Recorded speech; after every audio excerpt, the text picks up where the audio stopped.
and welcome to Rhapsody, episode 110. I love the 80s, the game of the movie. Why just watch a movie when you can play it? That's surely the thought that likely many execs who are in charge of putting out games based on popular movies are thinking. In this episode, we're going to be taking a chronological tour of 80s movies that had games based on them. 80s movies. As you'd imagine, there's games based on damn near anything, and movies most certainly are not an exception. Especially if you think about the 80s as an era, in terms of at least the history of games themselves. This is right when, games started to, you can actually get graphics and you can actually get things that were starting to actually be recognizable as things that you would see from other stuff. So I feel like it's a good time to kind of see what kind of early era some licensed movie games are. Although this is more of a curated selection because there's plenty of crap out there, but I actually decided to take a look at some of the more interesting of the movie-based games. Though, not to say that everyone's everyone's a winner. There's definitely some losers in this bunch, especially the first one that we're going to take a look at. This game is rightfully infamous. This is E.T. the Extraterrestrial. It is one of the... I mean, not particularly. I believe this is the only game that's based on E.T. But yes.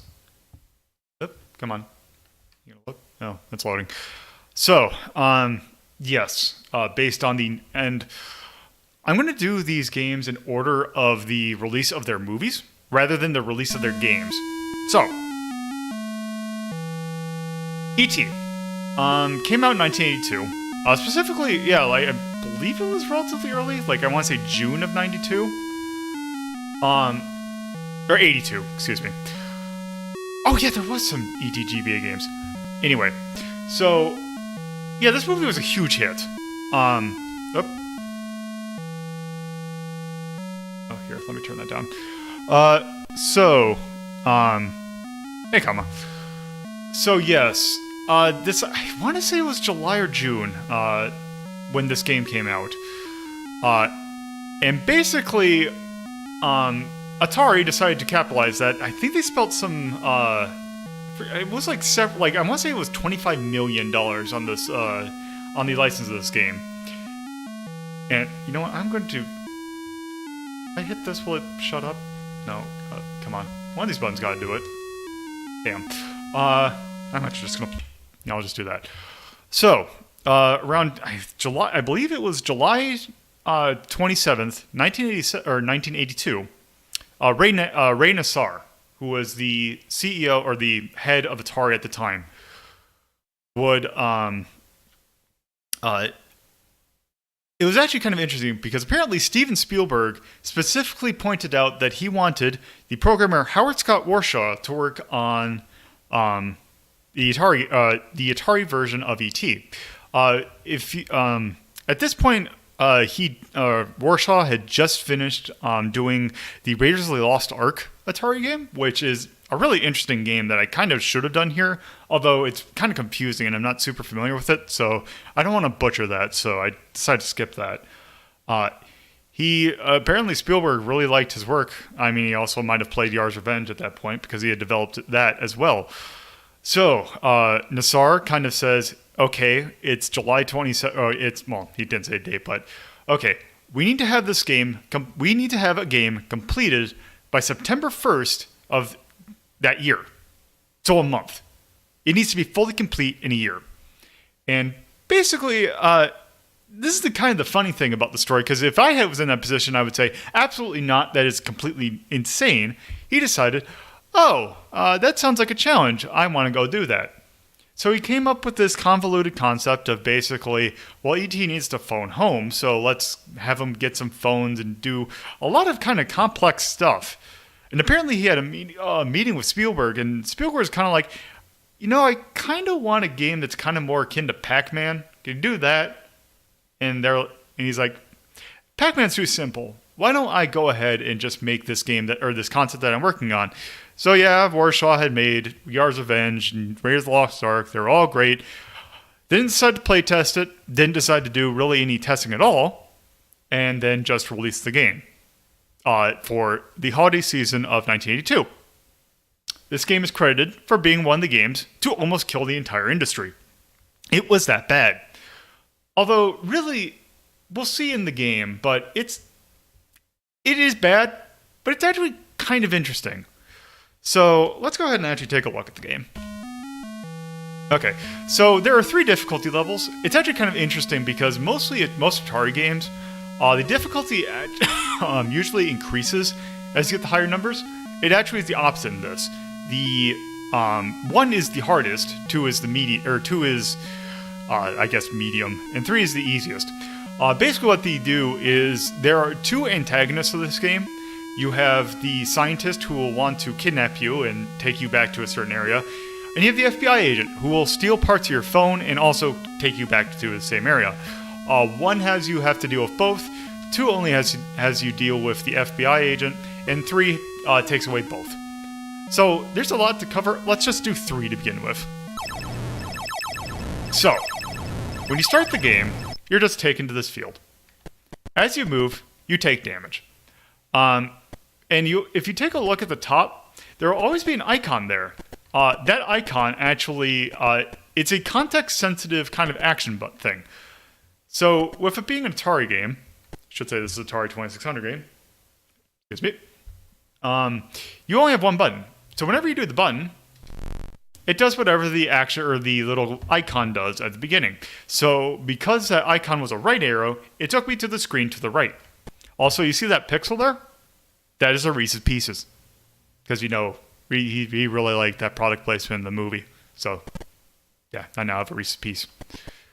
Okay, so the goal of this game is to find 3 pieces of the of the special telephone to phone home. And is there one on the screen? Yes, there is. So here's kind of an infamous thing of this game. This game has pitfalls that you can fall into. Mostly the pitfalls will have nothing, but sometimes it will have different things in there. So in order to get out, you have to extend and go up. And then sometimes you fall back in the hole. Oh. Okay, you know what? Okay, let's go a different direction out. Okay, there we go. Also, let me go ahead and turn this back on so you can see what I'm doing. Okay. So now we can get another Reese's piece. And we also have one of the 3 parts. So the interesting thing about this world is that it's actually kind of on a cube. I believe these 3 will kind of wrap around. So you see that little face right there? If I do that, what will happen is I will call Elliot to come in. He will take all my Reese's Pieces, but if I give him, I believe, 9 Reese's Pieces, he will come back to me and give me a free telephone piece. This, I believe, is actually will let you eat. If you do the action at this spot, you will eat a Reese's Pieces and get like 300 health back. Oop. Ah, there's a telephone piece there. The question mark will tell you if there's a piece on the stage you're on right now.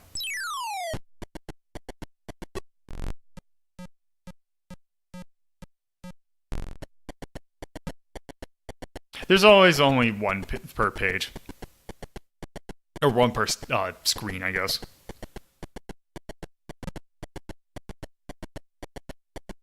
Let's see, is there a question mark somewhere around here? Oh, also another thing you can do is if you just tap or hold the direction, or like go in a direction and then hold down, you will sprint. But that will rapidly drain your strength.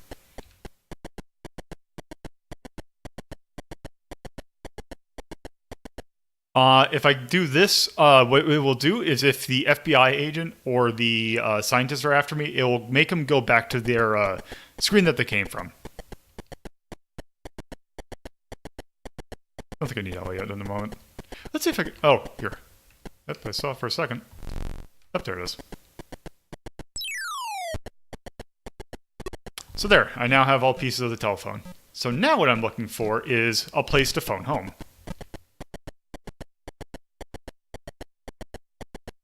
So I need to go back here to this particular spot to end the game. So basically, I need to phone home first. And I believe the icon to phone home is like a flying saucer looking thing. And I think it's randomly or it's different. Like, it ends up on different screens. Nope, not that. Whoops.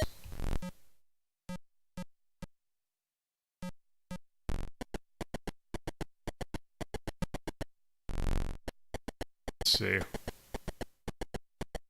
Oh, might as well get some health back.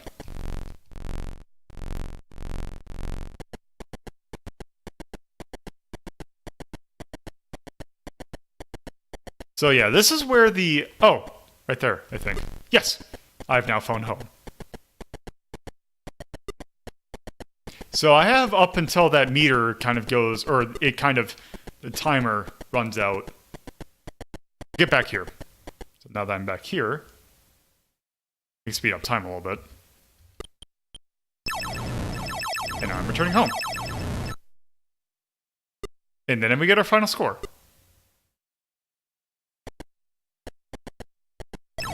So one thing that we did not do is that we did not give any Elliot any Reese's Pieces, so we do not get any extra score for that. So that is ET for the Atari 2600. Let me do mode 1, just so you can see what the other people are like.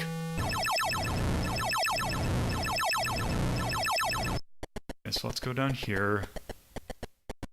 Let's see, where can we find the question mark? Oh, also I forgot to, one thing I need to do real quick is the Discord thing's being a little stupid. There we go.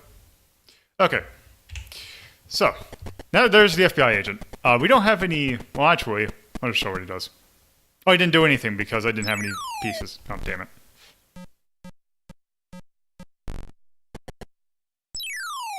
God damn it. Look, without the pieces, you're just a freaky man. Yeah, the way that they place the, Oh. Oh, there's not one there. Oh, there's a scientist.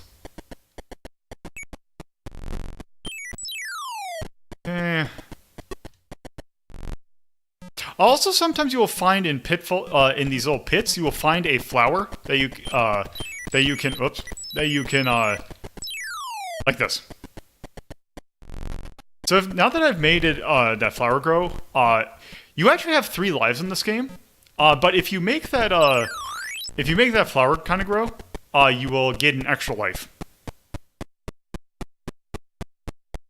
All I did was just take me here. Oh, good.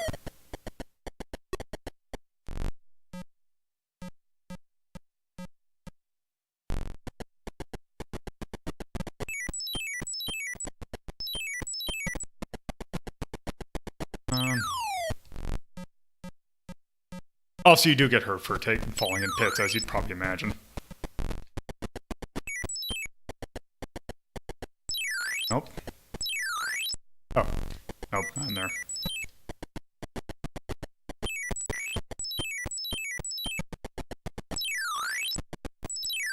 Okay, there we go.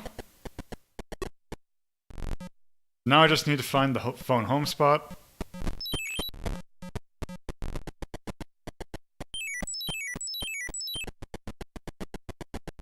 Go back home. Eat of Reese's Pieces.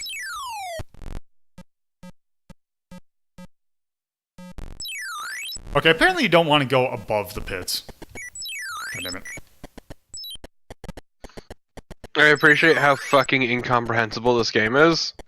It's not the worst. It is. If you do not know what's going on, this game is very much. Oh, actually. Okay, there's the. Just need to find the. I just need to find the UFO spot. Oh, god damn it.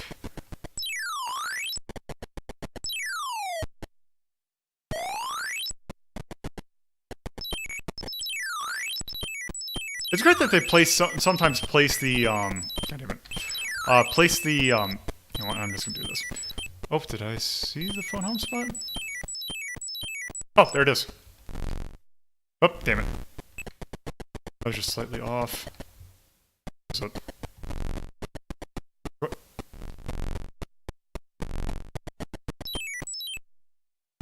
lights need to be off. Oop.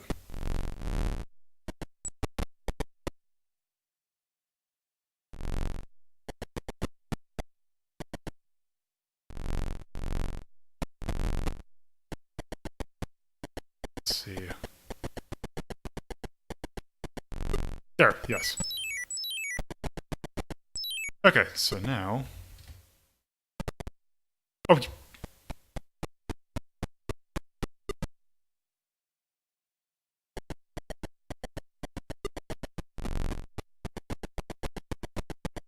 go back there.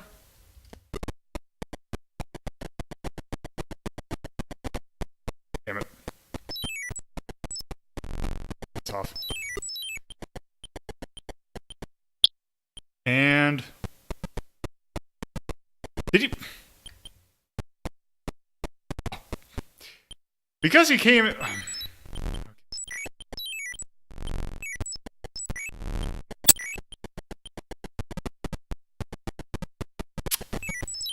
Great, because because he is going to spawn at the last possible second. You know what? I think we might be done with this game. Yeah, I think we're done. Okay, so yes, I figured I'd show that off. That is, in fact, E.T. for the Atari 2600, one of the infamous games about that almost caused an end to the console industry. Okay, so let me get Firefox up. Apparently Firefox has the update. God, the great video game Crash was beautiful. Mm-hmm.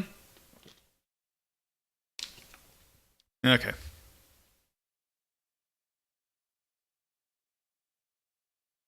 I mean, it did not... Well, I should say it did not... It was one of the factors. It wasn't the root cause. Other industries are doing plenty to help that. Like, making games based on complete bullshit. Like, the dog food brand having their own Atari 2600 game. I mean, yeah, it was the rise of a third party that almost killed video games. Yeah, there was an ad that I remember seeing that was a bunch of TVs stacked on top of each other that was like, here are all the different game versions of Qbert. And it was like, okay, which one of these consoles do I pick if I want one? So yeah. What do I even call that? Like, it's not really strategy, it's not really Dex. Although you are timed. So I guess kind of Dex might work. Because it is time-based. So Timed, though the health situation is weird. Well, he kind of meant it for that your health was kind of your time. So, yeah, I guess this would be the best one. Let me scroll down.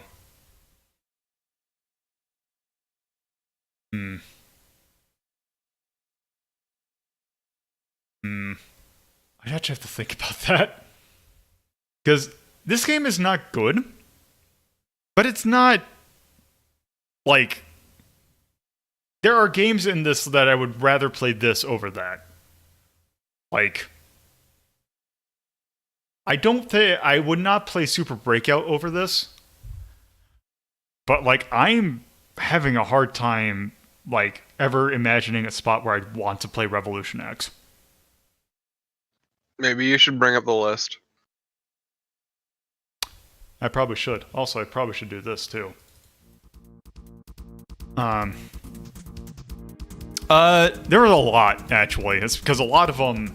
It's kind of survivorship bias. That's kind of the reason why you don't hear some of the ones. Like, there's the... If you think about it, there's the... Intellivision, there's the Fairfield Channel F. There's the Odyssey, there's the ColecoVision, the Atari 2600. You can also throw in some really early computers in that mix.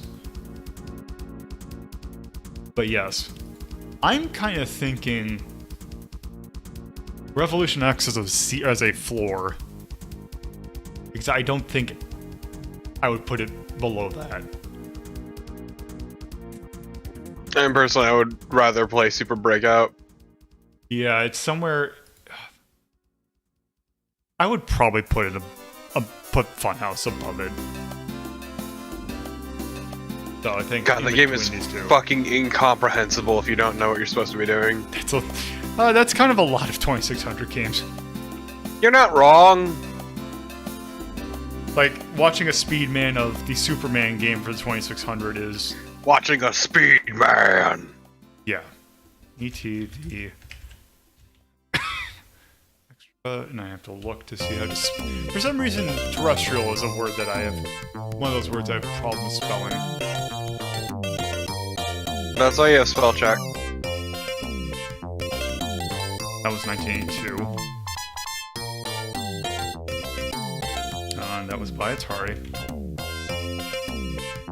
Technically, I guess Atari game.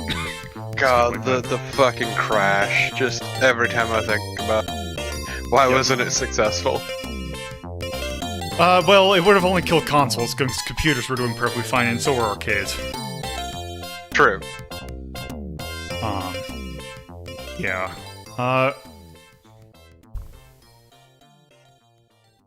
Like, legit, though, there isn't anyone real... Well, no, there is... I think there was one big publisher, but yeah. Yeah. Yeah, that's also a thing. It was, very much an American thing.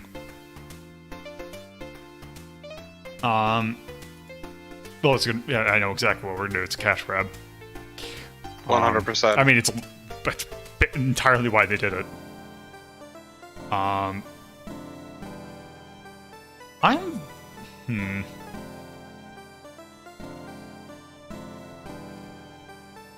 don't know if expert's quite the right thing, because you have to really figure out how to play. This game does nothing to tell you how you actually play it, or what, like, anything is. But I would still not call that expert. I would just call that poorly taught. Just due to, but that's kind of a limitation of what you had available. I'll just do balanced. Because we also have likes and dislikes. I can't think of anything I like about this. I mean, it's... For what he did what Howard Scott Warshaw did in a month, it's pretty neat. But it's still... The end product is not worth playing. It's a more interesting story than an actual game. Mm-hmm. But, like, the situation behind it is far more interesting than the actual game itself. I don't want to say moon logic, but once again, the game is incomprehensible, and I don't know what you would put for that. Well, I do have one thing that's for that. I have this one. The hell's going on? Yeah, that's accurate. Let's see, we got... And I wouldn't even call it plays poorly, because it didn't play good to begin with. So yeah. Really, that's kind of all I'd put it for. So I can't think of really anything that I'd like. Graphics are... You could kind of tell what some things are.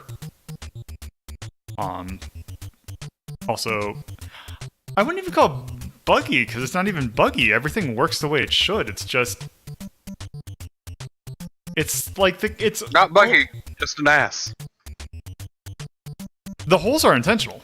He specifically did that as a time sink, or time waster, actually.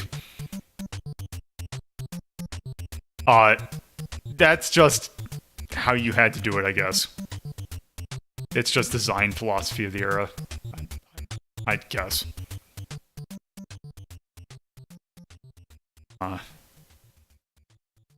Yeah, I mean, I could also... Yeah, that is one thing I could put gameplay. So yeah. I mean, so yeah, that's E.T. the Extraterrestrial. So, on to a game and movie that I'm sure only people that actually like look into this kind of stuff would have ever heard about, because this was not a movie that I had heard of until I heard about the game on an episode of Starcade. So this is like one of those movies that I see this on a lot of lists of, like, you know, those really, really bad, like, I'm sure it's bad, but like those completely forgettable 80s fantasy action or like fantasy slash sci-fi movies that like there's nothing on it. Like it just happened and no one really cared. This movie and game are kind of that. This is Krull, which is just it's one of those things that if you look at a plot synopsis on Wikipedia and just look at the cast list, you can know exactly what you're going into with this movie just by the names of the characters. Because there are some really choice names, lots of Y's, and like, just let me just bring it up. So yes, this is going to be an arcade game, 1983. So yeah, as I mentioned earlier, we're going through by release of the movie, although this does happen to have come out after E.T. Colwyn, Lissa, Ynir, Widow of the Web, Torquil, Ergo, Cyclops, Keegan, Seer, Titch, Terold, Elrig, Vela, Bardolph, Oswin. Also, I don't think any of those actors in that movie have gone on to do anything else.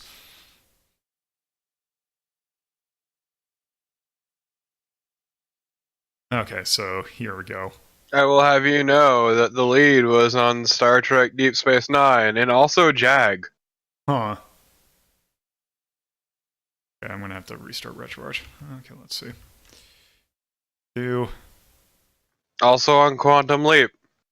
Wait, I don't think Liam Neeson in Krull? No. Oh. Oh shit, he was Keegan. Oh, huh. Okay, I must have skipped over that. Okay, sure. But yes, this. Actually, I'm gonna have to redo this because MAME likes to be really funky if it has artwork. So yes, let me just go ahead and restart it. Sure. Krull. By Godaleb, which actually this gives me a point to actually make a correction for something I said because they also did Qbert. I confused the company that made Godaleb and also the company that made the Game Genie. That is actually Galoob, not Godaleb. So I figured I should at least point that out. Okay, and also kind of forgot one thing that did come from this movie that people have kind of referenced in various things, is the main weapon from this movie, and that is the glaive. Which, if you have played games like Dark Sector or really anything that has like a disc boomerang-looking thing with knives on attached to it, you could probably thank this movie for giving the idea. Oh great, I'm getting a phone call. I will be right back.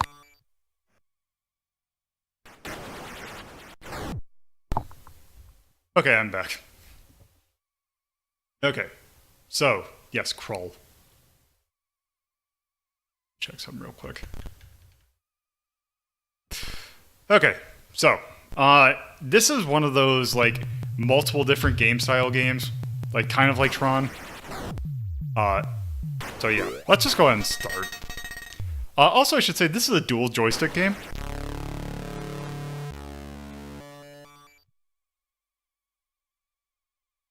So yes, first thing we gotta do is actually build the glaive. And avoid boulders? Yep.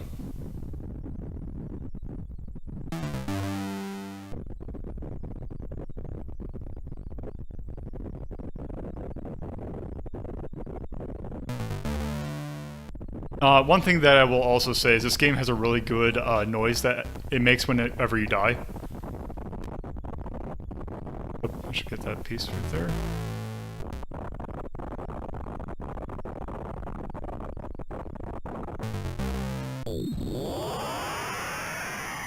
Now, gotta shoot the Slayers.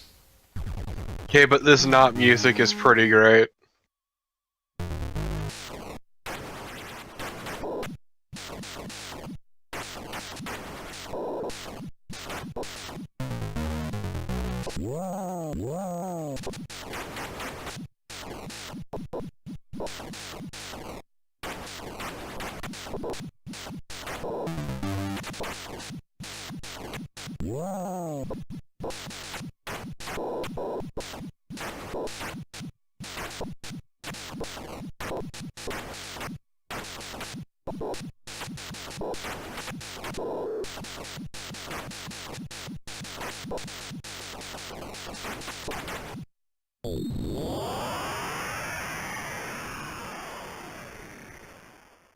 Pick up your arm and lead it to the hexagon.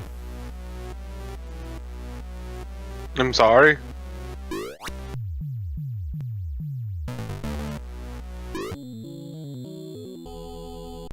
we go.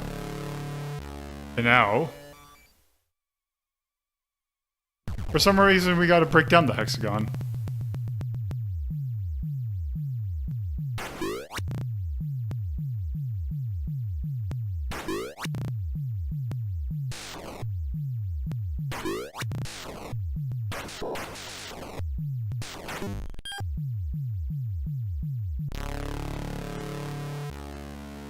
And I'm pretty sure... Oh, right, we have to do this. Avoid the beast!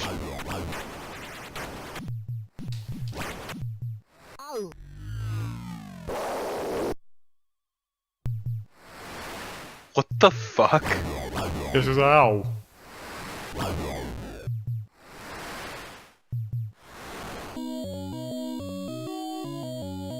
Oh, no, that is actually Mame. And now, we loop.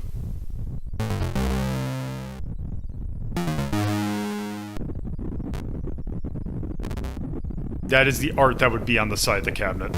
Well, actually, no, I'm not on the side of the cabinet, side of the, like, monitor.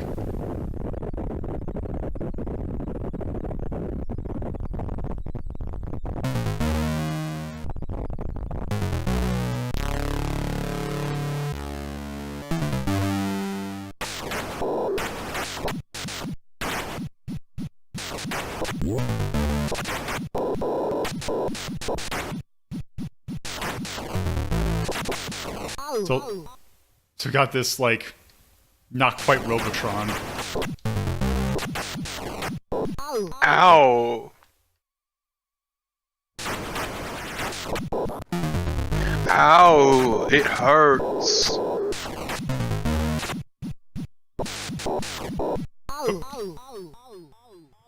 Game over, call win one.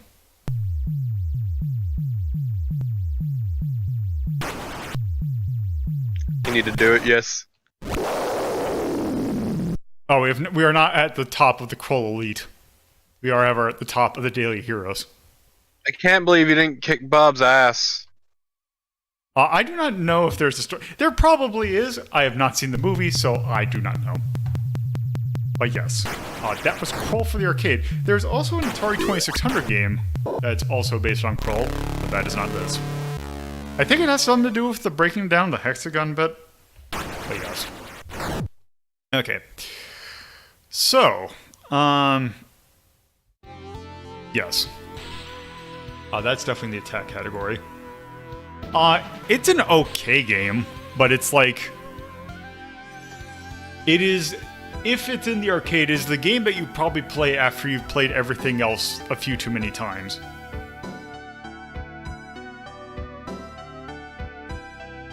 Yes, is actually the prequel to Super Hexagon. Okay, so let me scroll down just a little bit.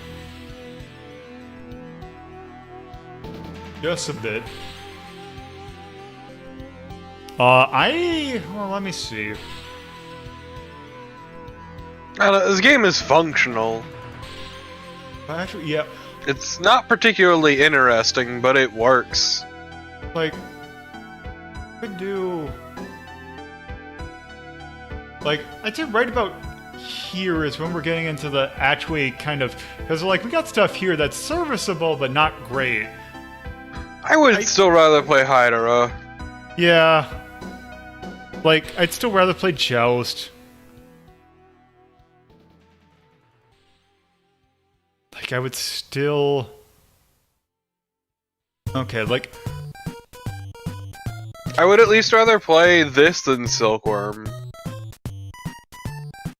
Yeah, I'm kind of looking at Joust as like the... I'd rather play Joust than this. But now, Star Wars, the Namco Star Wars, it's just... It's like, okay, that's actually kind of pushing it. Like, yeah, it's functional, just kind of boring.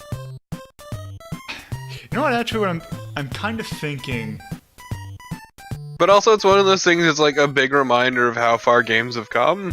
Yeah. I kind of actually think in between Gun and Frontier and Silkworm is a good spot for it. Because Gun and Frontier was a neat kind of game, it just kind of was like this dull. Like, I felt that that was a better game than this. So, I think in between those, probably a good spot.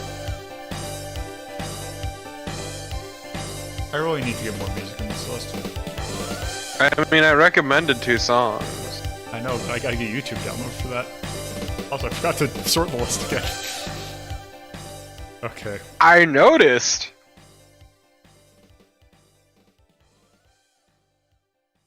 Was 284.5.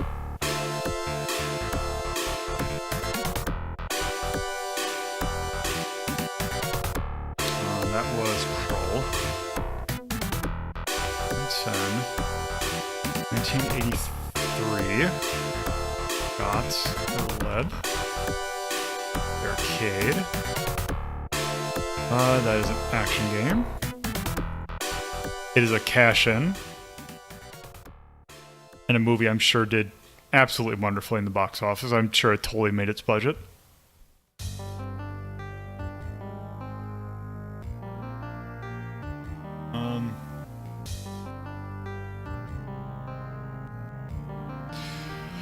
Fairly balanced. We do have I mean, it made half its budget back. Oh, it did? Oh, it made half its budget back? Mm-hmm. Okay. Yeah, I think we do have an icon for boredom, and I do think that's probably a good thing to put in this like. We have the oatmeal. Anything else you would want to put for like/dislike? Not particularly. And it looked okay. But not enough to say like. Yeah, I think that's probably good for that. And let me fix this before I forget. I think we also got a mark. I think Yonoid is in the... Yep, it definitely is. Actually, is it? No, it's just barely not. Okay.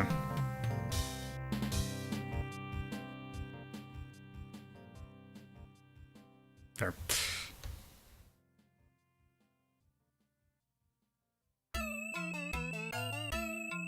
Okay, there. I've now actually sorted that. Okay. So yes, that was Krull for the arcade. So now we're moving on to something kind of interesting because we are doing this in the order of movie release, not game release.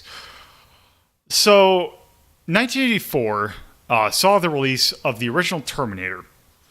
Now, there have been games that have gotten that are based on the Terminator 1.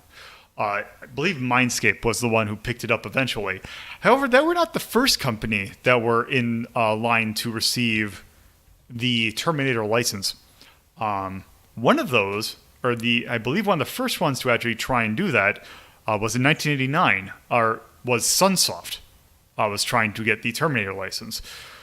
But the thing is that in 1989, they had another game that we're actually going to be seeing later today.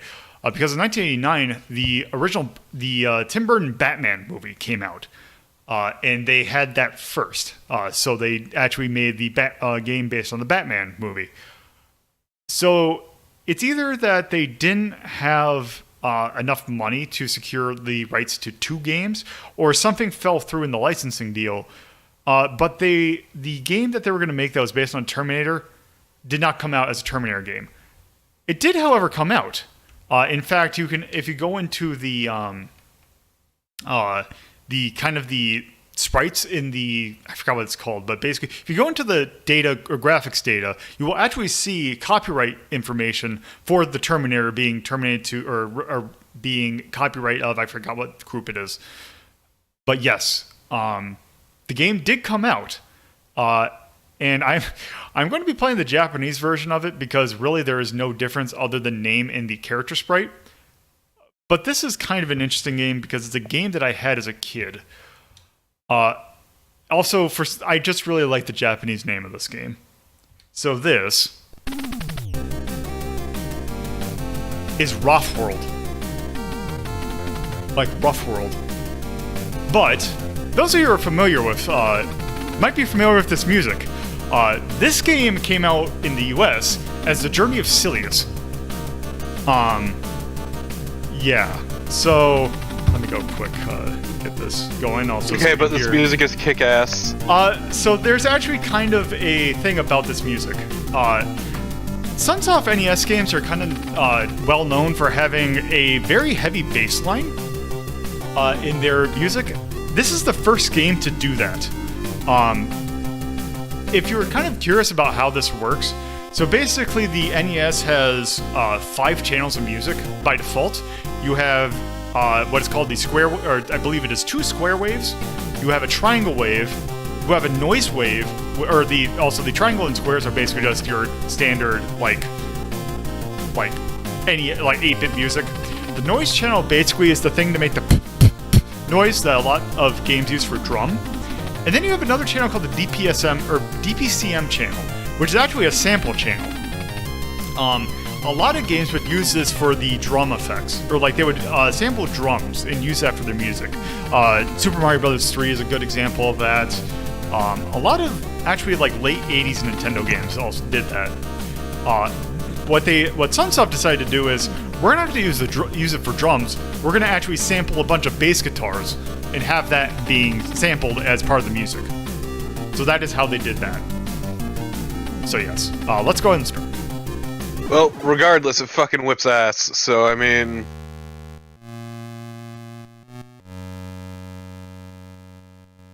My god, the nukes.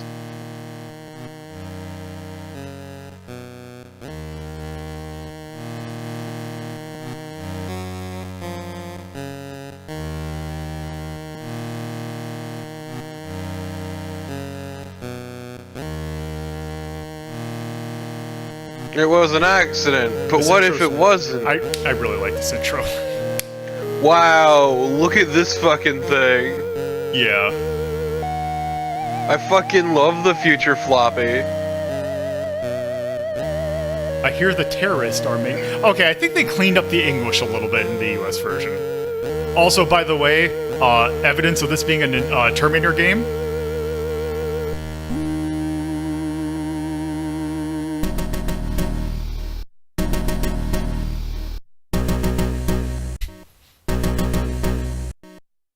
There's no way that was not going to be the Terminator theme at one point. But yes, here we go. So, this is kind of plays a little bit like a Mega Man game. It is very much a jumpy shooty kind of game. You have 2 meters. You have your health and you have your gun meter. Because you have a choice of different guns. All guns use your gun meter. They all share it, so it's not like each gun has their own individual ammo. The handguns are good for now. So yes, you can also... I like that your main gun looks like the Nintendo Zapper. It does. I always thought that's what it was intended to be, but apparently I guess not, because it's even that in the Japanese version. One thing so this game is very generous with gun power-up, pickups. Health, they can eventually drop ammo, or drop health, but it's incredibly rare. Also, one thing about this game your character has a lot of inertia, which can be a little weird at first. I remember hating this game, and I don't remember why. I believe it was the inertia. No, I mean, I'm trying to remember when I played it. It was a race that I had at one point. I think it was, that was it, yeah. I think it was a birthday race because I had this game as a kid. But the most important thing about that was me playing half an hour of Monopoly and getting fucked raw. It's Monopoly. Okay, I think this is where the stage boss is, so I'm gonna switch over to shotgun. Oh, not quite yet.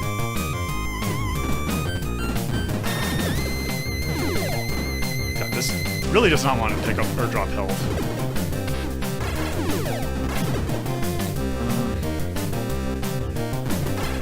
Oh yeah, this thing was actually. Yeah, because this thing sucks to fight against.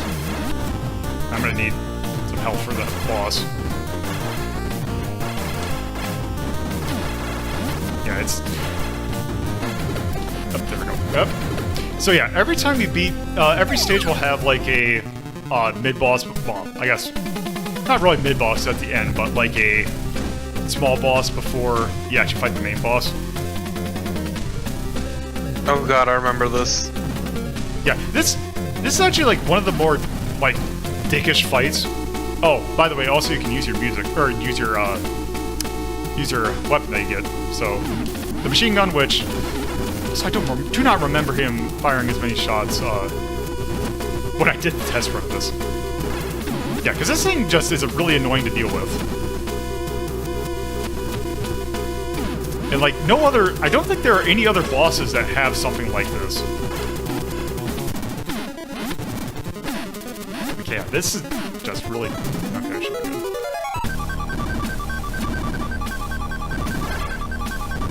good. Jumps so far. Also, it is completely, like, very hard to predict. Okay.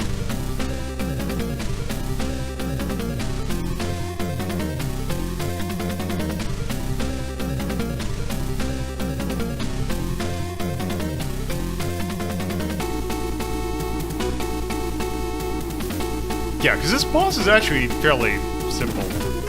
It's just one of these things. Oops.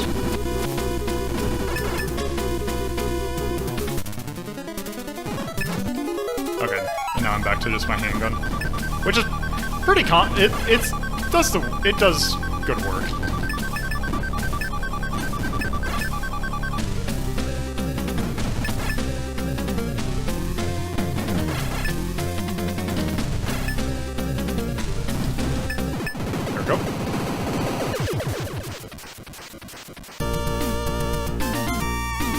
Also, this next stage music might be oh, also I forgot to change one other thing.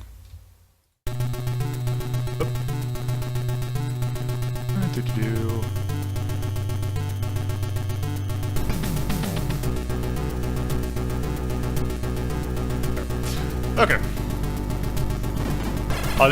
This could be my favorite track in the game. That's pretty good.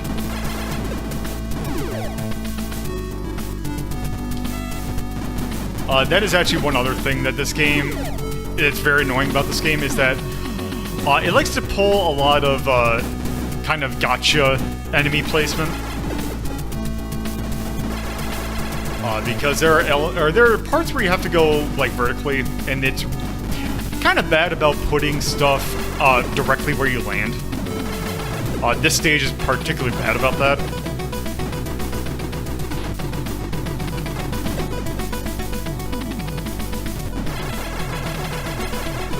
God, that thing is unfortunate.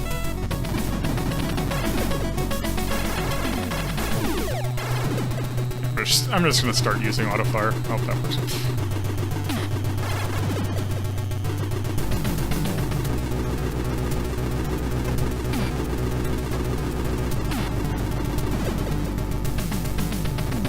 Yeah, like that, for example.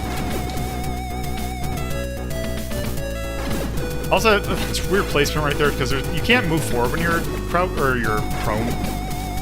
So I don't know why they have the little thing that looks like you can crawl in. Oh, also you gotta fight this guy again.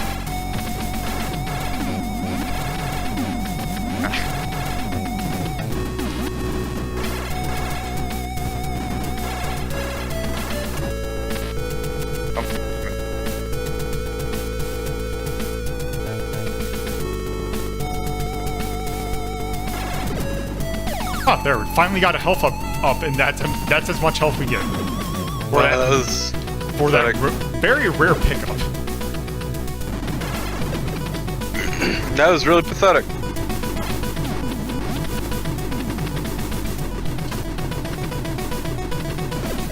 Go.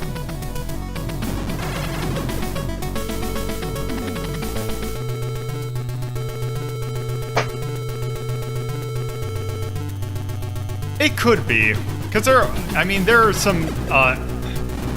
I don't know exactly how far we'll get into it, but there is a boss that just straight up looks like a Terminator. I think it's the final boss, though. This game isn't particularly long, but we also have a lot of other stuff to look at.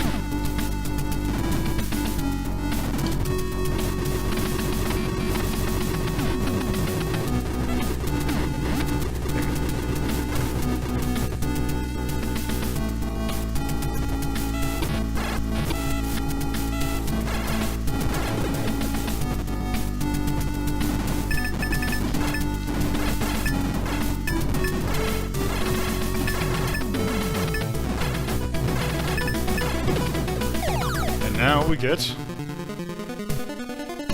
the homing missile.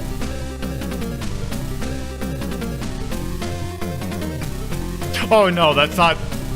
Yeah, that's not Net 209.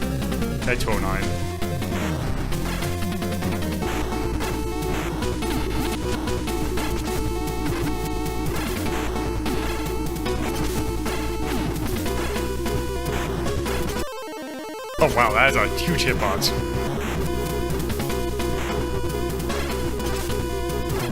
Oh, I need to dip out for a little bit, so... Later.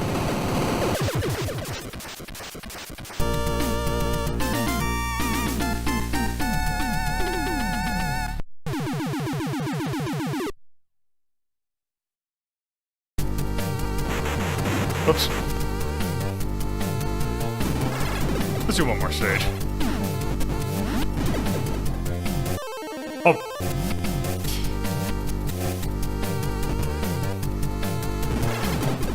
It kind of looks like a xenomorph.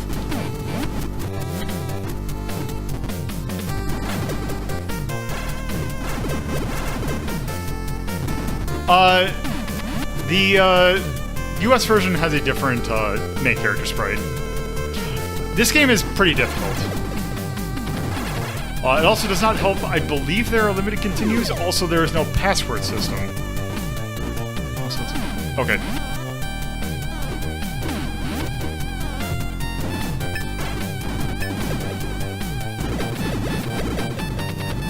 That is some tricky placement. Let's go. Use mercy invincibility.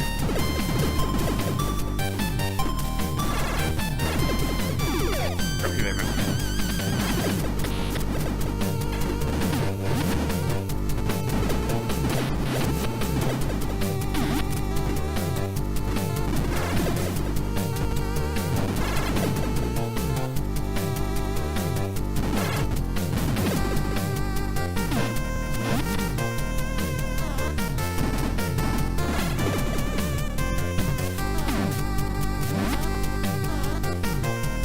Yeah, there's just a lot of stuff, like, you don't exactly have the greatest amount of health.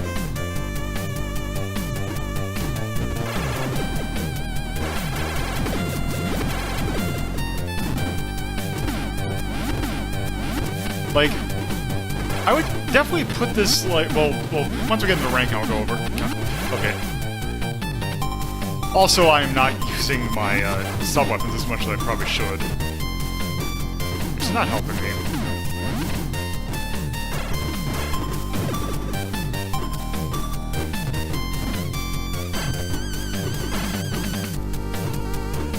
Oh, damn. That's just me being sloppy.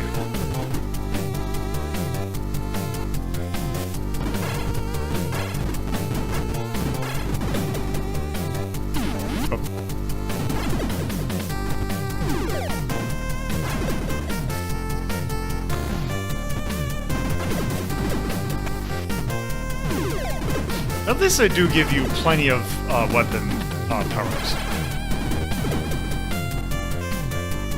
I can't remember. I kind of want a game over and see if it is in fact limited continues. Yeah.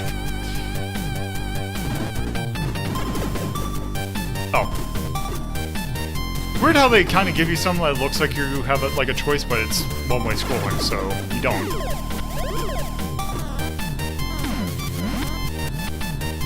You have to really be on the ball with these things.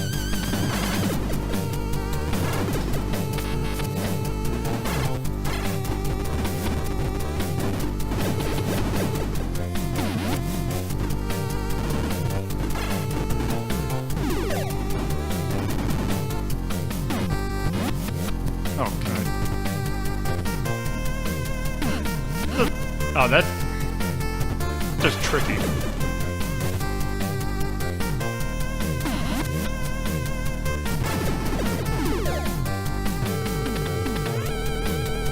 Plus the stage is kind of long. I imagine we have to be close to the end.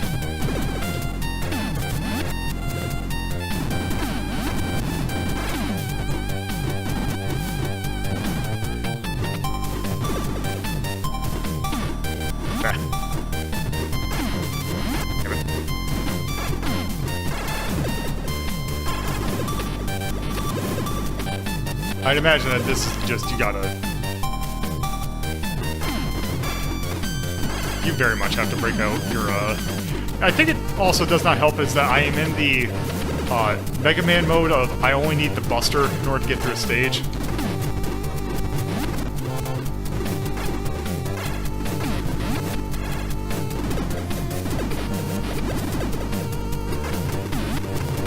Like, this does not help that you're kind of, your hitbox is kind of huge.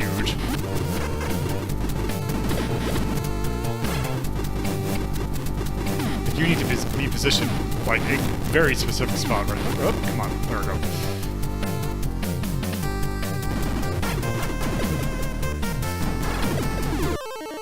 Oh wow, apparently those do a lot of damage.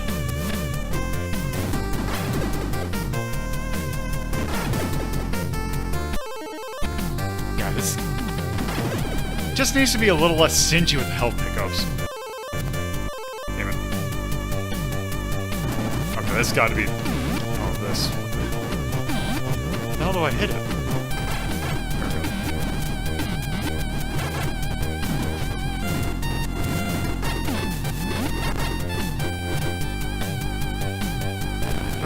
Actually don't want to waste it, because I know the weapon you get for this level is pretty good against the boss.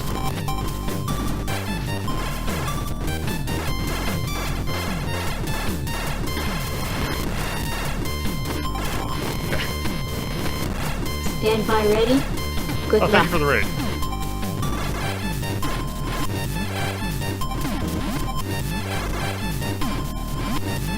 I'm gonna have to tank this, aren't I?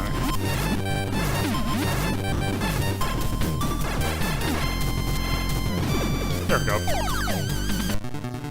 Okay. Laser gun. Which looks like half a stair log.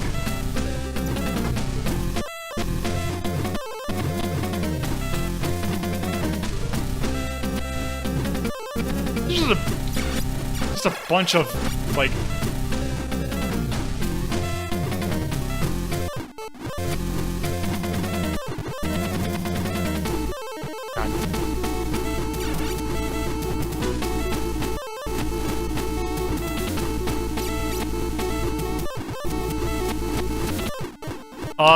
Actually, that's a good point. Where does it checkpoint me? Is it just at the boss? Oh, okay. It doesn't give me my gun ammo back, but...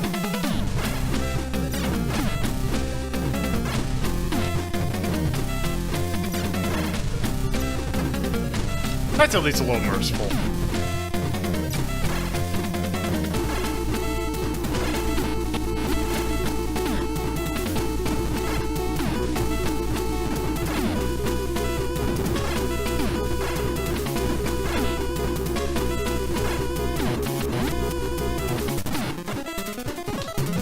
Also looks like this boss is basically face tankable if you have a...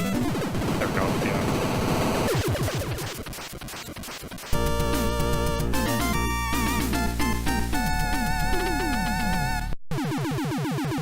Okay, so yeah, I think that's probably a good spot to call it for the Journey of Silius. But one thing I do want to show off before we actually get to ranking it is actually, with the history of this being basically based on a Terminator game, someone went ahead and actually did the extra mile. They actually just straight up made a hack of this game that just turns into a Terminator game.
Also, yeah. Also, you change the character sprite and some palette. So yeah. Also, just for sake of completeness in terms of just the little differences.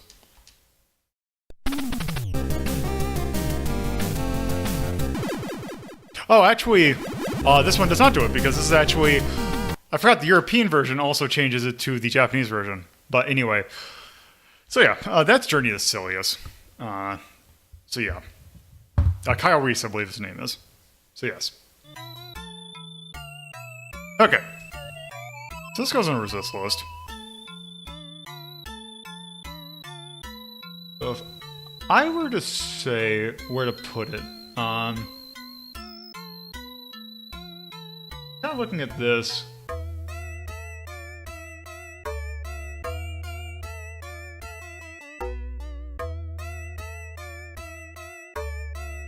I'm actually thinking in between probably... I felt like I'd have a little bit more enjoyment with arcade version of Moonwalker. I'm thinking in between these two.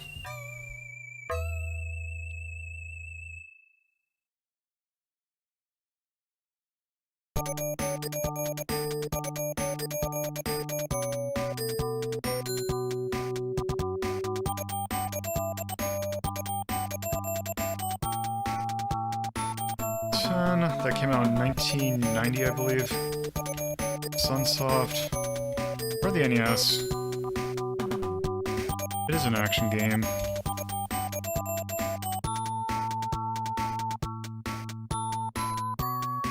Oh, actually, you know, since it kind of took that out, I don't know if I put that as a cash grab. I'll put that as cool.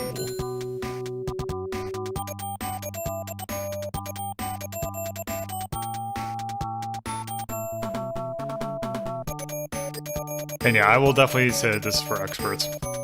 One thing, since really there's no one to stop me doing this, and I just say, this game is probably one of the better NES soundtracks, just period. So I'm going to put love in the music.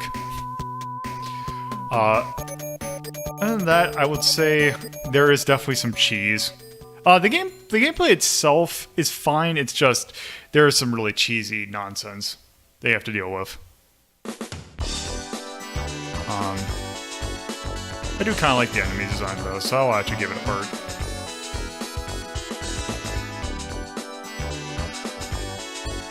So yeah, I think that's probably what I'd do for Journey to Silius. So yeah, let me go ahead and actually do that, because I see that I need to put cool spot back where it belongs. Oh, except actually I don't, because I forgot to change the thing.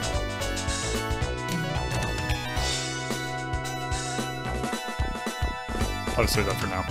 Anyway, yes, so that was Journey to Silius. So on to our next game. What is up next? I believe it is... Yes. So this is a kind of an interesting game because, yeah, so Terminator 1 was a 1984 film. This is a 1985 film. And a much more popular one that I would say than definitely Krull. This is like one of the key 80s movies. This is the Goonies. And one thing about in terms of Goonies games, I believe there was a Goonies game that came out for like the computers that was more of like a kind of adventure puzzle-y kind of game, if I remember correctly. That is not what we're going to be taking a look at, because we're going to be taking a look at Konami's attempt at a Goonies game. And one thing, let me boot it up real quick. So yes, the Goonies came out in 1986. So just to kind of give you an idea of what this game looks like, it is a kind of a side-scrolling action-y kind of game, which you have to find all of your friends. You play as Mikey, which is Sean Astin's character.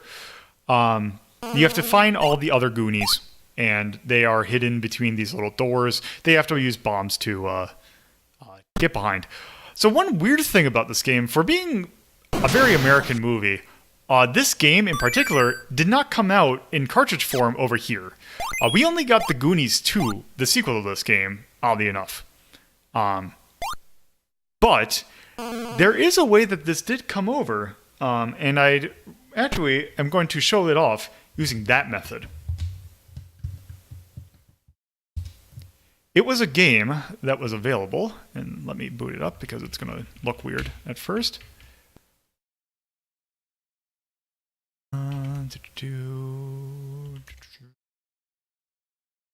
You do this, and this, and this.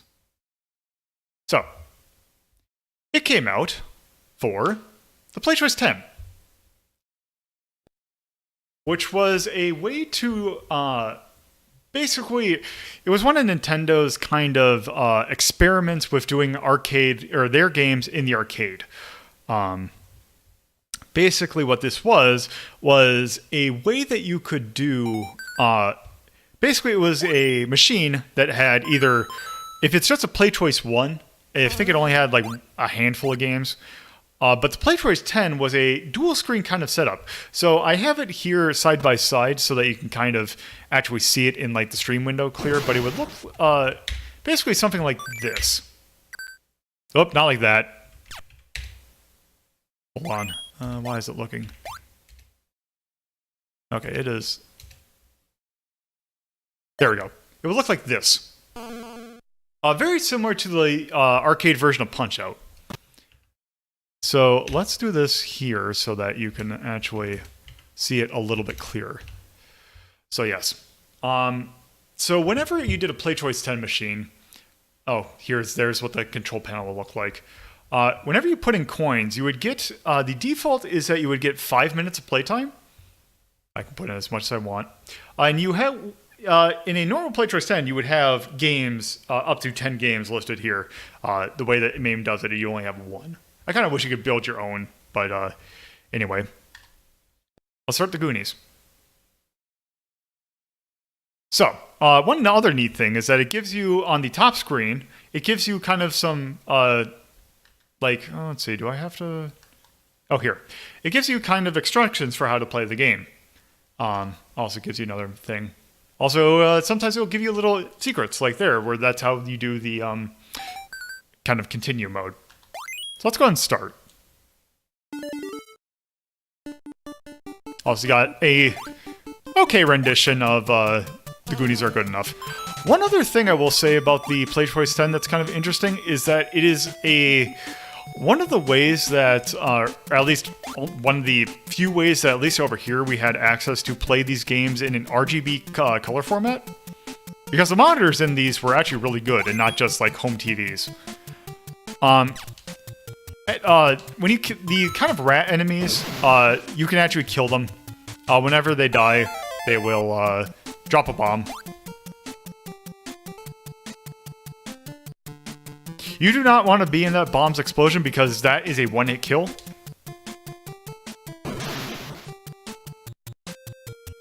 And the goal of each level is to find, I believe the 3 keys are the only thing that are mandatory. I believe you don't have to rescue your friends. But, yeah, you have to get 3 keys.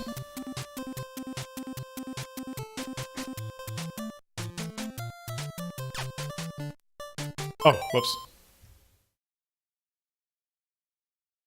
Do-do-do-do-do.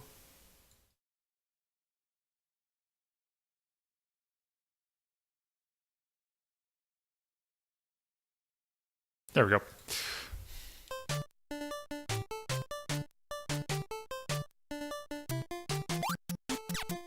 Also, sometimes when you kick or jump in certain areas, you will get a little secret.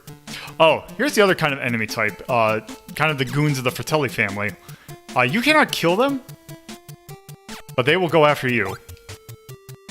And they are smart enough to climb, like, ladders and such. Okay, now that we have the 3 keys, we can go down here. Oh, also they have gun. But also I'm gonna have to play this for real because there's no rewinding in MAME.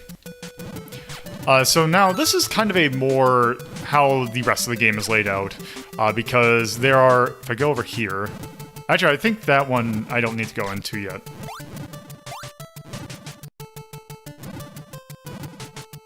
Oh.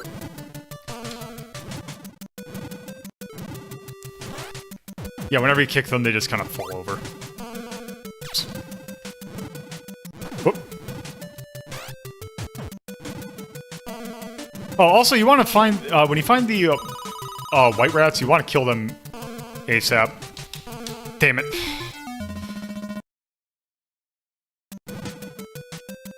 Yeah, that cross item would have been nice to have, because that was an invincibility.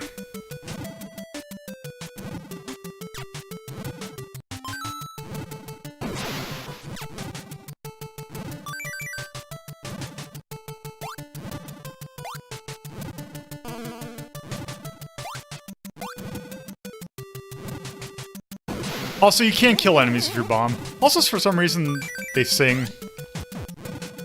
That will hurt you. Actually, I'm gonna go over here so I don't forget this one.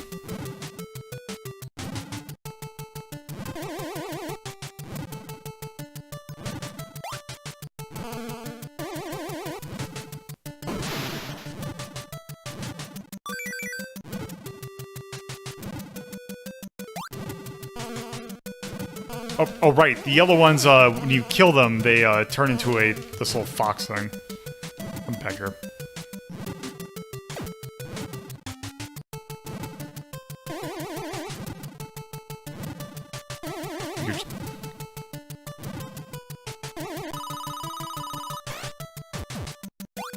So yeah, what these skull things are, if you go into them, they go into a different section of the stage.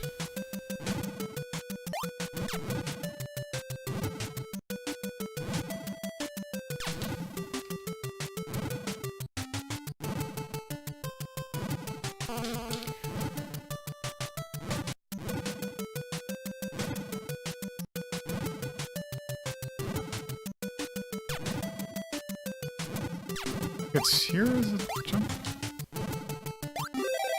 I just remember that. Damn it.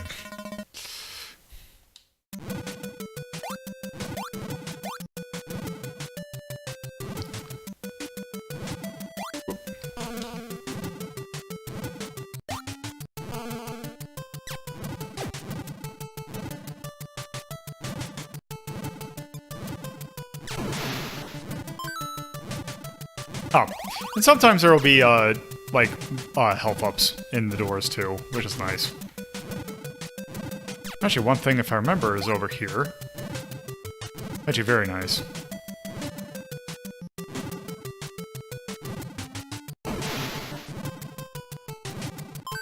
Slingshot.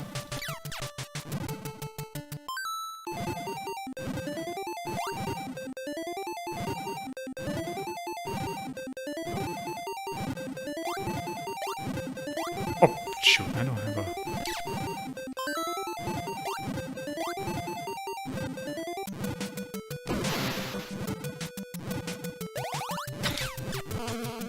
It is kind of annoying that there's no way to tell what's inside a door.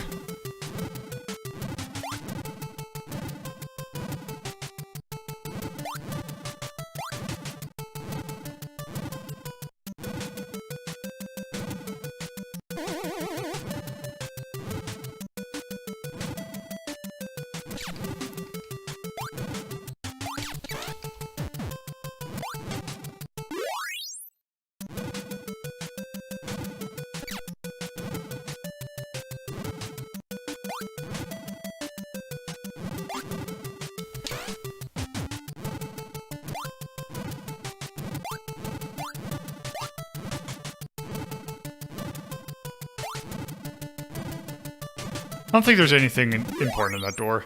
I think it's just a health up.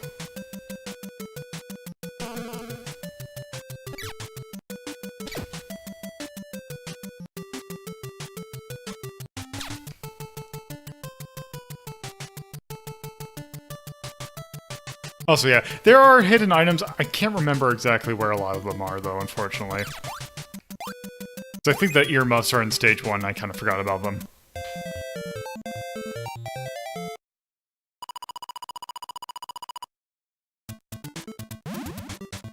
Also, this stage, for some reason, has this weird... Whoop!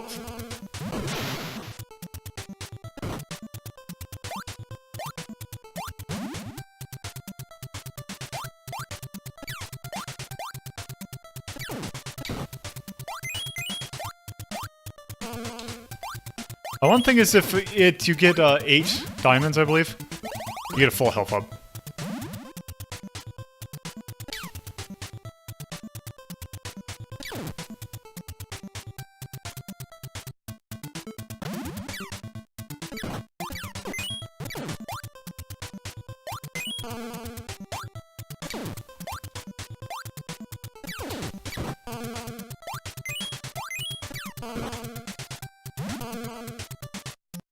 Okay.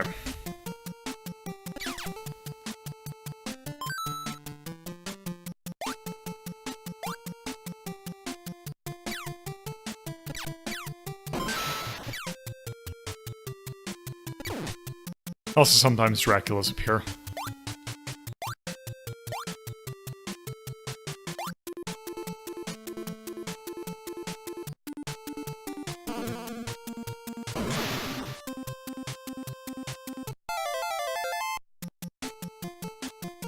Oh!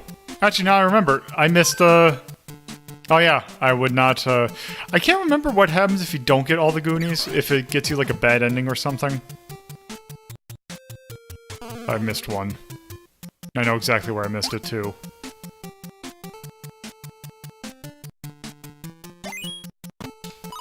Whoops.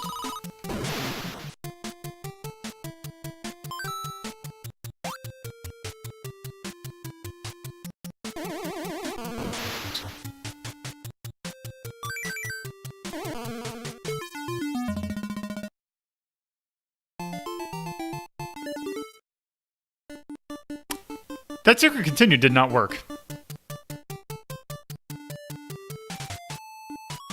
Oh well. That is good enough. Okay. Okay, so let's see. That's also a Resist game. I really like that game. It's really fun. It's basic, but also pretty fun.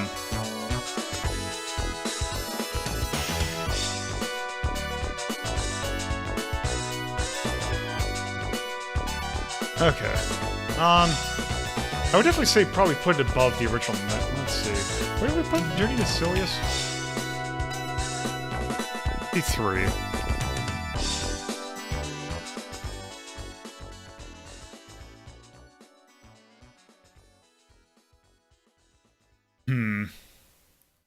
I'm actually thinking, and what strikes or comes out to me for some reason is in between Lords of Thunder and Ninja Baseball Batman. That's a pretty good game. I'll do that.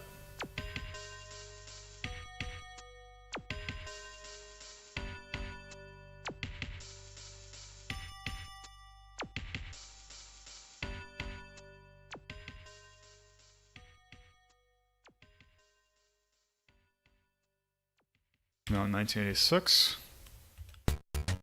Konami. Action is very much a cash game. It's pretty balanced. I'm trying to think if there's anything I'd say I'd like or dislike about the game. Oh, one thing I do dislike. Actually, it's something that I should kind of mark more often, but...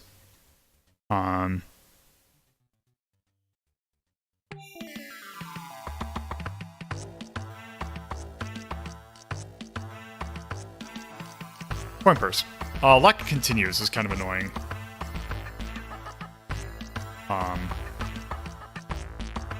Other than that, I really don't have anything to say about that. It's a decent game, but yeah, I can't really think of anything that I'd mark for like or dislike. So yeah, that is the Goonies.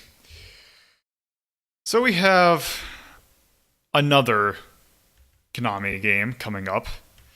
One that's a bit more infamous, shall we say. Okay, so this is also a game that I kind of grew up with. And this is Top Gun.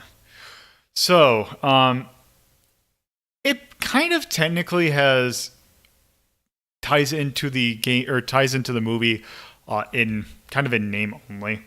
Like, there isn't like any of the intrigue of the movie between like the characters. But I don't know if I'd want that in a game per se. I think I'll just keep that in the movie. So let's just go ahead and boot this game up.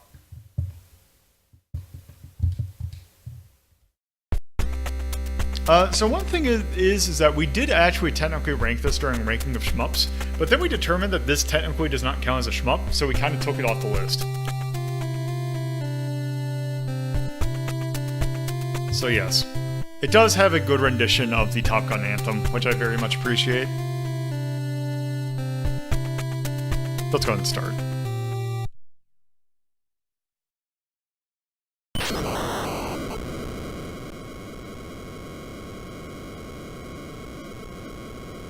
So, first mission, it's just a training mission.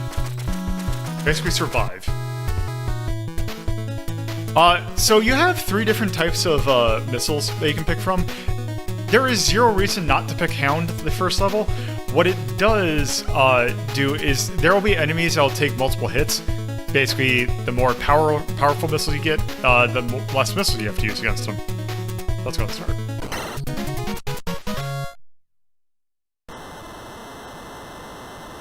So the game itself is fairly basic. Basically, you just kind of sit and go forward. And basically, try not to die. So you see there's a square, you kind of see those little, the little square in the middle of your screen. That is essentially your hitbox. If any enemy projectile goes into that box, you will take damage or die. Because enemy bullets will take off 1/3 of your health. Enemy missiles will just straight up kill you.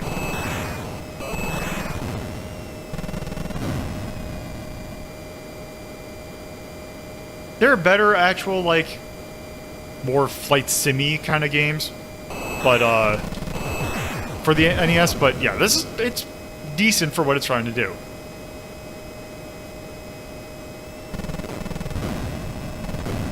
Also, I was reading on the Wikipedia article, and they mentioned that apparently this game sold 2 million units.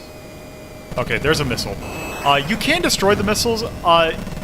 They're a bit squirrely to deal with. But you can destroy them.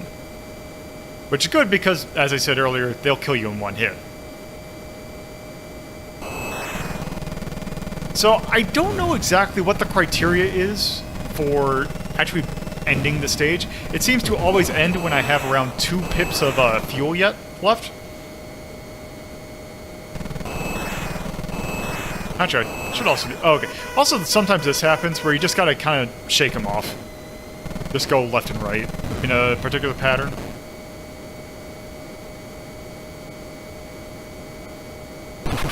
So yeah, that's what happens when you get hit.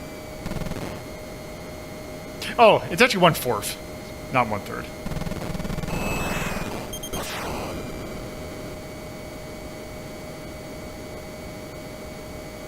I just kind of wish there was music in the game. If you play, there is a arcade, there is a versus Top Gun, which by the way I should have mentioned, there is a versus the Goonies as well, which is the other way that we got it over here. But there's a versus Top Gun, which on top of it does actually have music that plays in-game. The thing about it though is that it is brutally difficult. Like it is even more difficult than this is. Yeah, Top Gun 2 is a weird game.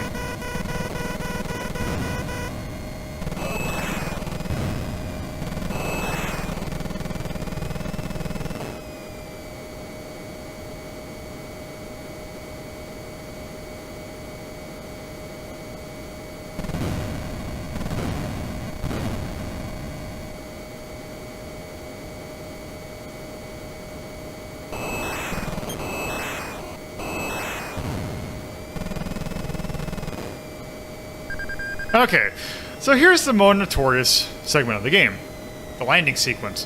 Namely because no one knows how to do it. That is because they probably don't read what's on the screen, because it tells you exactly what you have to do on the screen. So, you see how you have an altitude and speed thing on the left? You have to match the altitude and speed that they give you, while also keeping in the middle of the like the aircraft carrier. So if I think I should be good actually down here. My speed up. I'm not. You actually have quite a bit of wiggle room when you kind of keep that in mind. I actually might.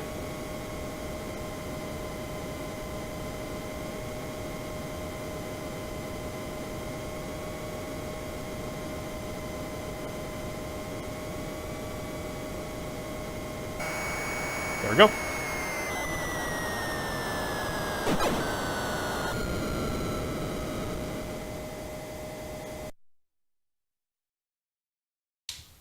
So yes, now onto an actual stage.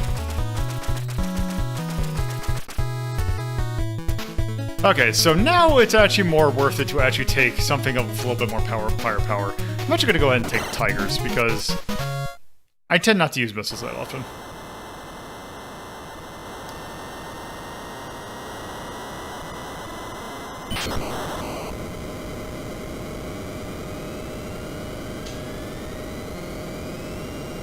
And yeah, that is kind of the unfortunate thing. If you do fail the landing, it counts as a death. Okay, right off the bat.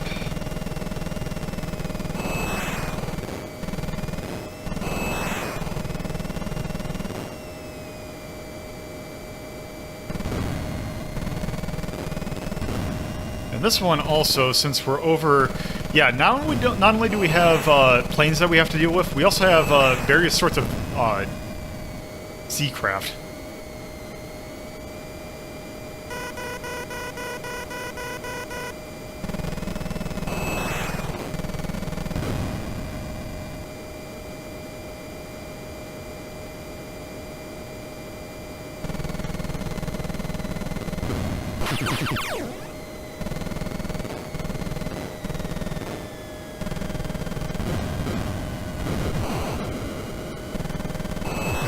And you can use your gun to kill them, it's just it takes a lot of shots. Whoop, also, I need to pay attention.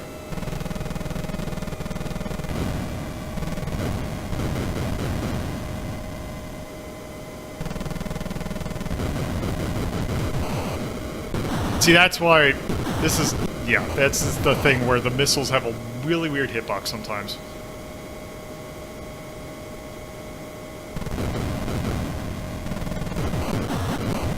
And they can kind of just go right into your hitbox at, like, a moment's notice.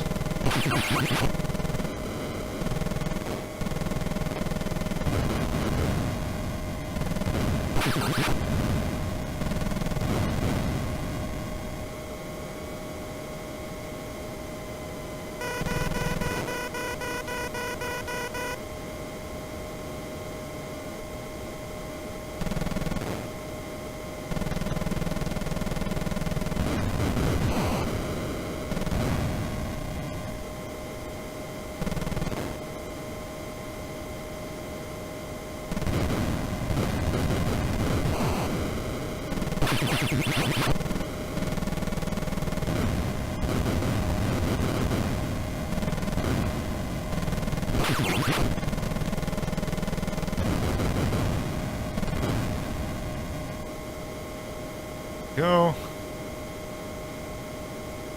Also, one thing that starting after mission 1 is that the missions get a lot longer.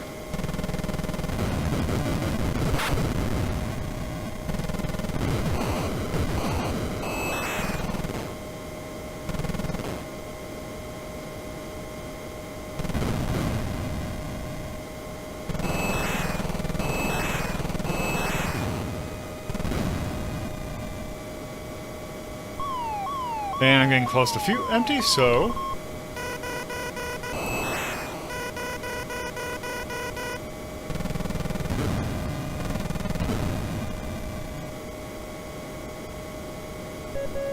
Now that I've shaken them off, we're going to this segment.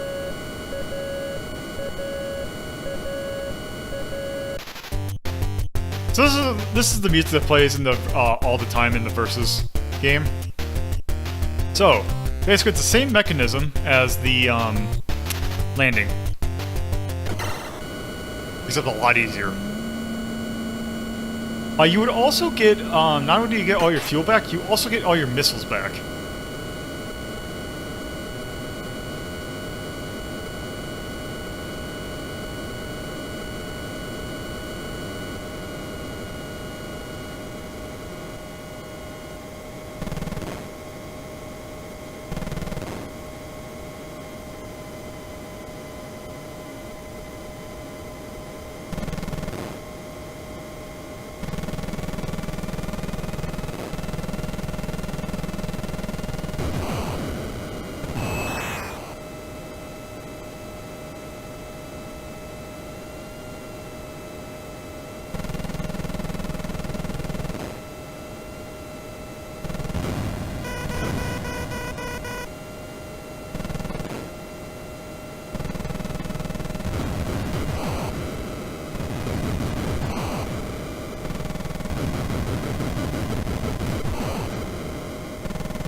Yeah, these things have some squirrely hitboxes. Or you can just get them to not appear anymore.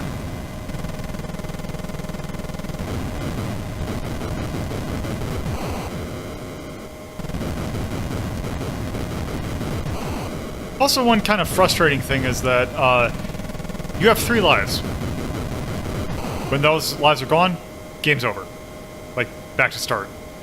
You can apparently get extra lives, but it's apparently a huge... it is a very high point threshold that you have to hit.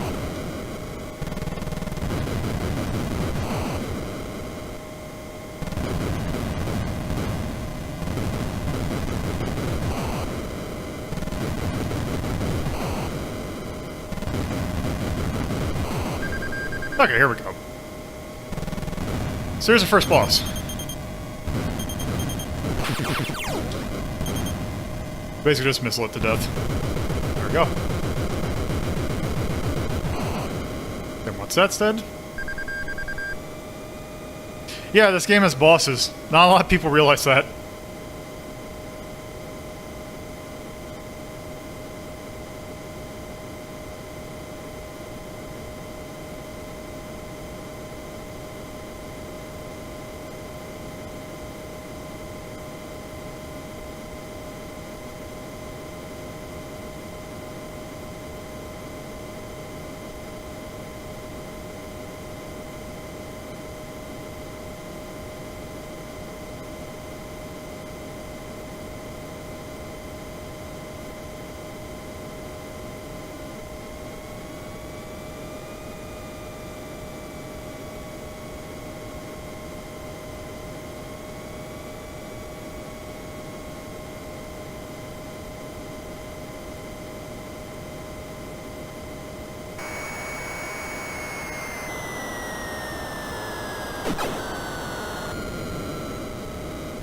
Yeah, this game only has 4 stages.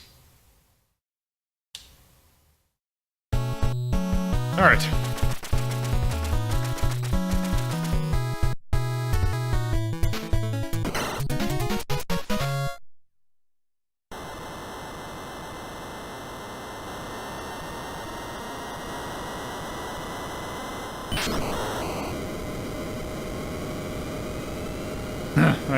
Unfortunately, I guess so.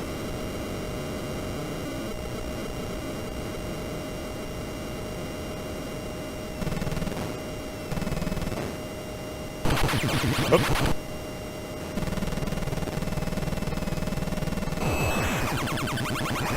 I don't know which one it will decide to show first.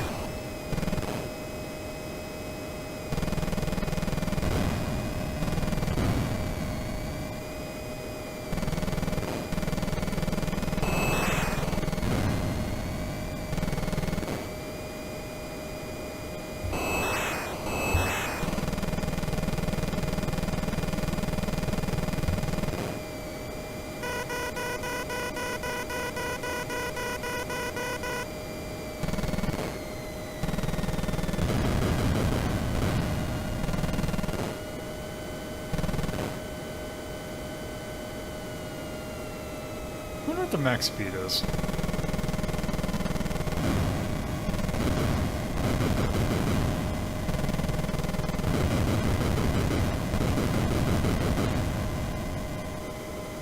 No, apparently 500 feet's the highest altitude, or lowest altitude.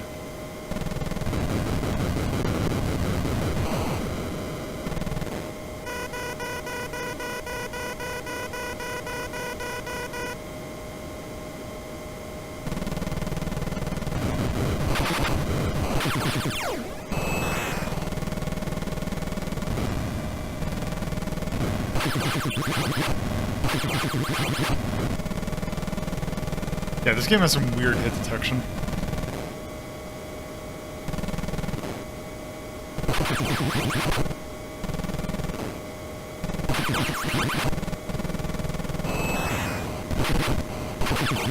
Yeah.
I do like that the tanks are relatively easy to kill.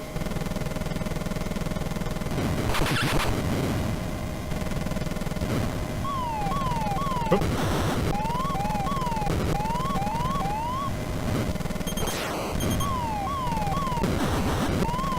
God, this...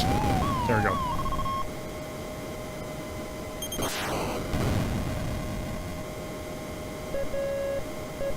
The second one is pretty difficult.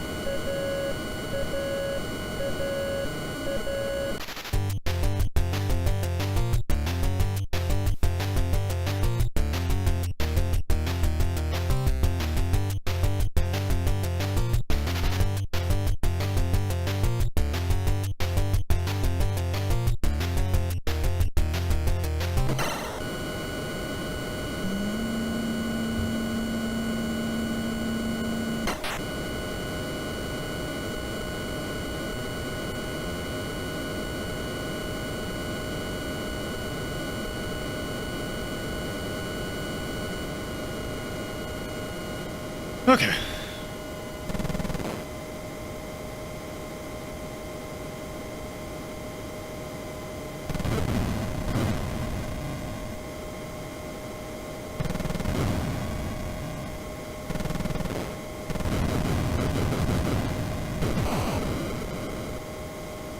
Yeah, that's an... Fueling a aircraft in the air is always a fascinating concept.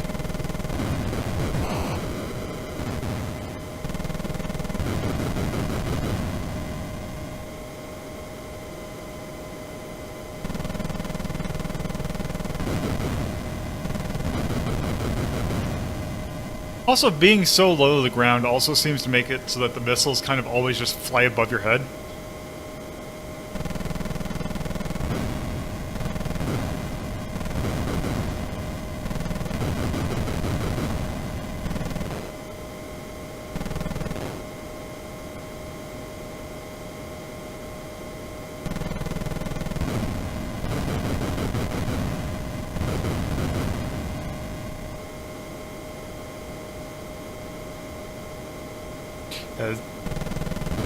If the versus mode or versus version was not so brutally difficult, I would probably actually use that one.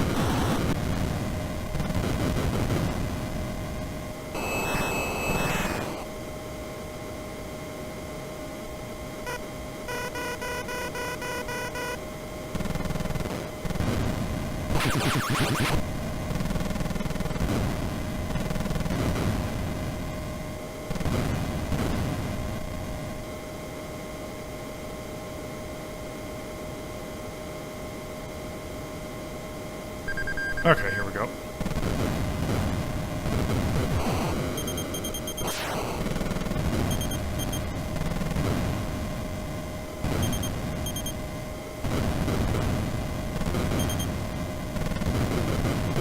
Here we go.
That's the problem with trying to adjust right at the very end.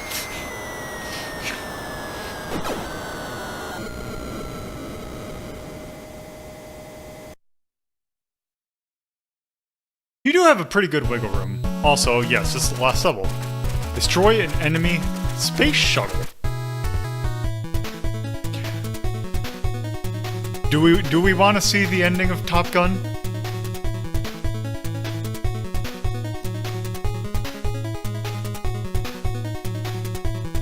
Okay.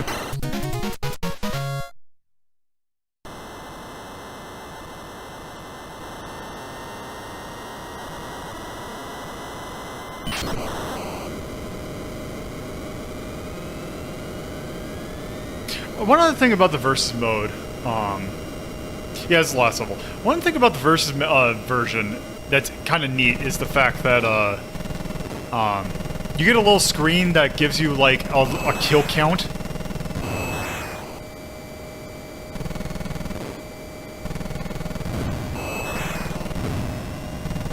So also the weird thing about this level is that it's essentially a basically one of those final exam levels, where it's basically a combination of all the levels you've done before.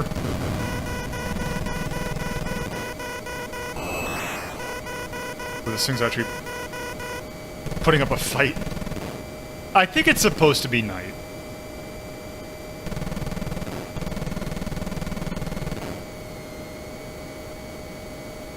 No, I'm talking about versus Top Gun, the arcade version of this game.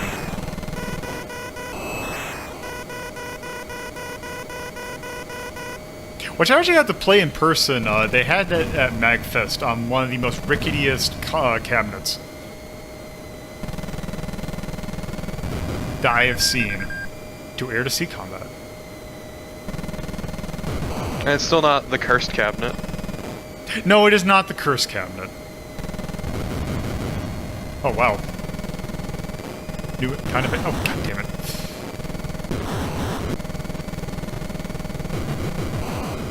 God, these things have these squirrely flight patterns. There we go. Just a bit rough. So the Curse cabinet was a Guilty Gear XX cabinet that was mounted into a Mortal Kombat machine that they rewired really badly.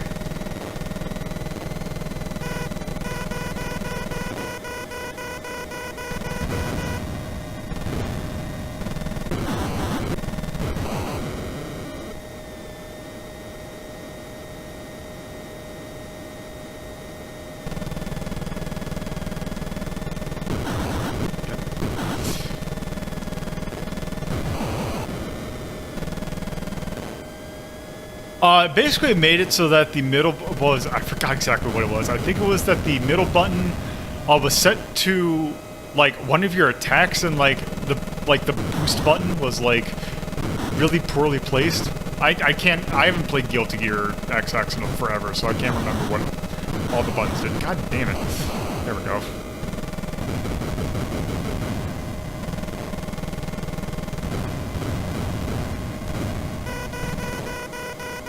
Okay. Okay, I need to kill this. Okay, I had to kill it at least once to figure out what the hell that thing was.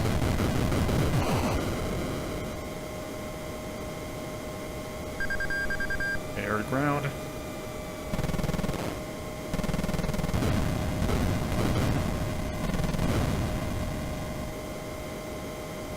At least the sky looks at least a decent color now.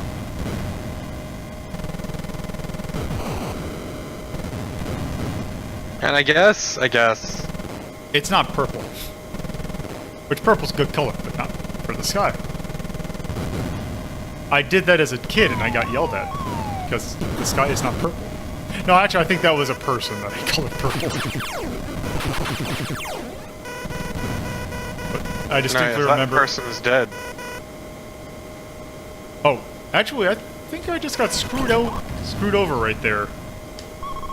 Okay. Because the little thing locked onto me and took away my fuel pump. Your fuel is empty, dude. Yep. Won't be in a sec.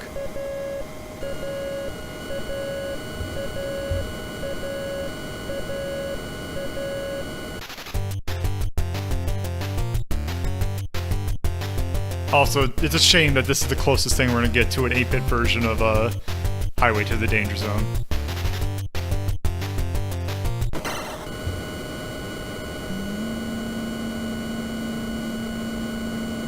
Yeah, it's like that Papers, Please kind of scenario.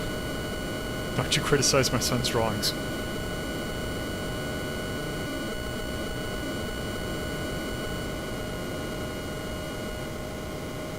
That game technically counts as retro.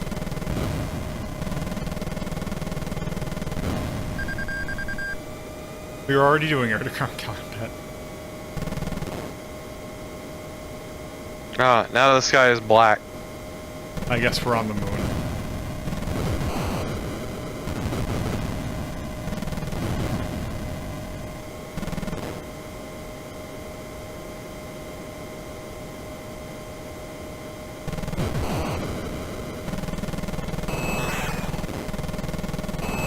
Also, incredibly fast helicopters, I guess. Just a hyper-speed helicopter. That's your Airwolf. A bunch of Airwolves.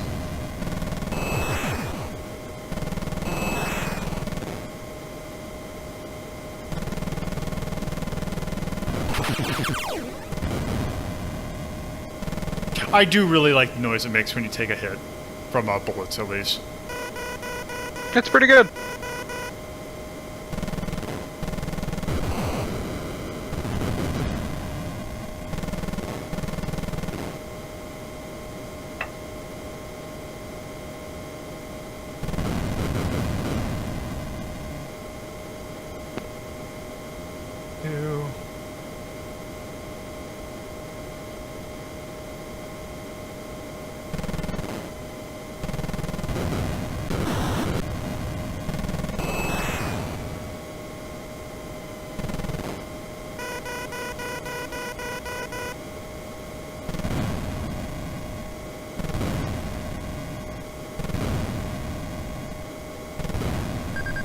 Alright, here we go.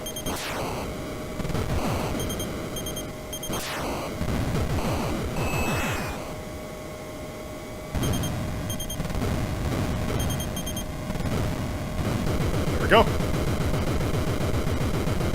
You did it.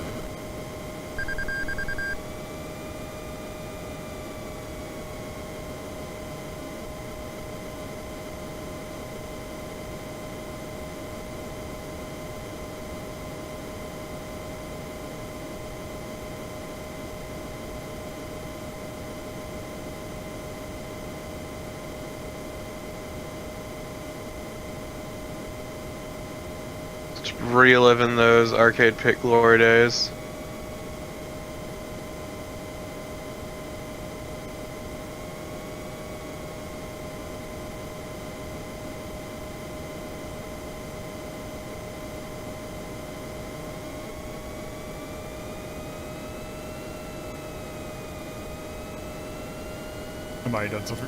I might actually screw this up.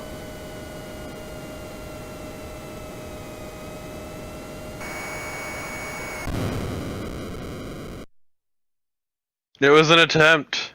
I did it. See, I landed perfect. Mission accomplished.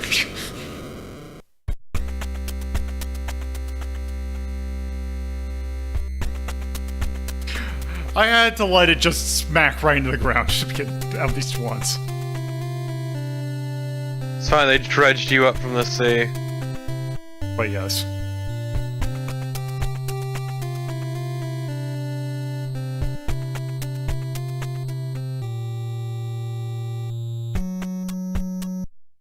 Yeah, it just. Whoop!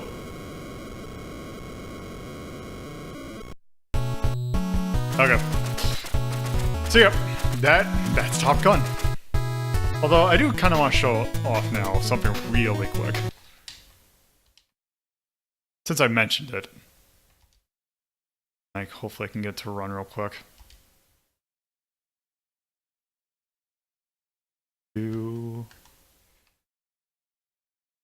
Hopefully I can do it in here.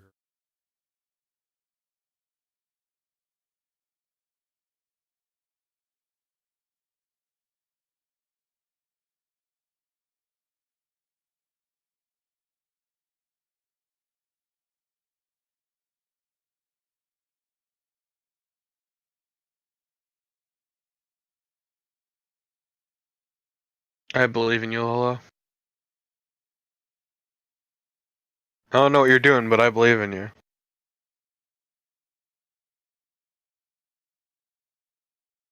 Okay, good. Oh, good. And it actually gives me the artwork for the basically with the cabinet that I had.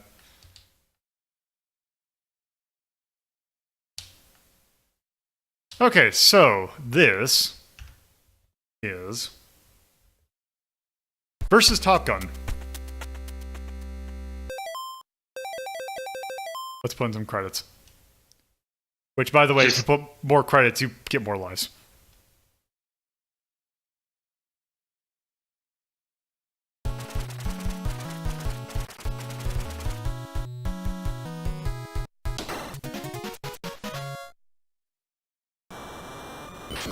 Also, it is a lot faster. And this is good. Say it's faster, but your speed is slower than before.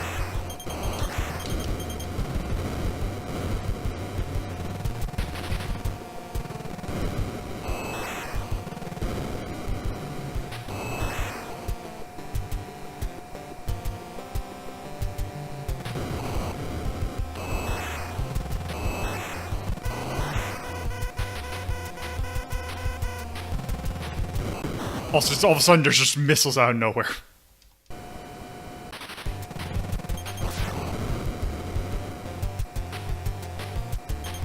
And I appreciate the attempt.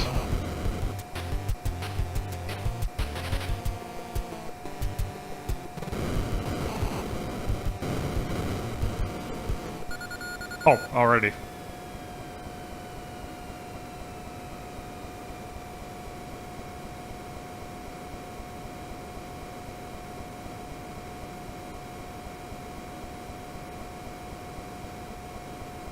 Oh, good. Also, it reversed my buttons. Why?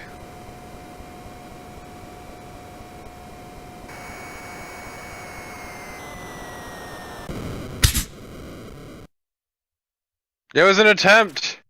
See, get a little kill count thing.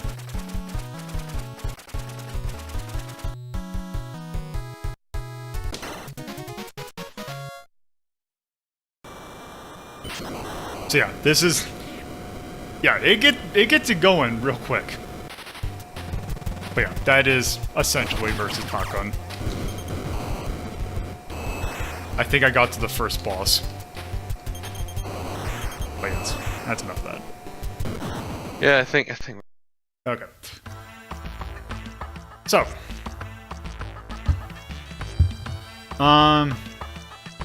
Let's see. That's going on the attack list.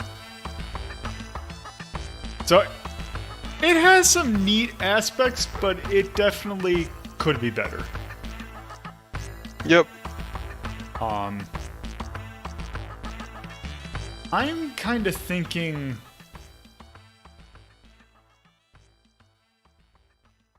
Probably...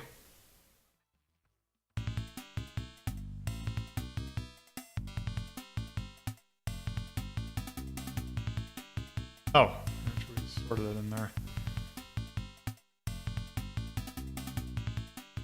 Wait,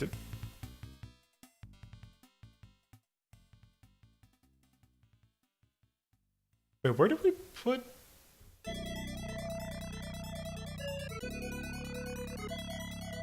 Wouldn't there be a game between... Oh, Krull, right there. Yeah, I'm kind of thinking...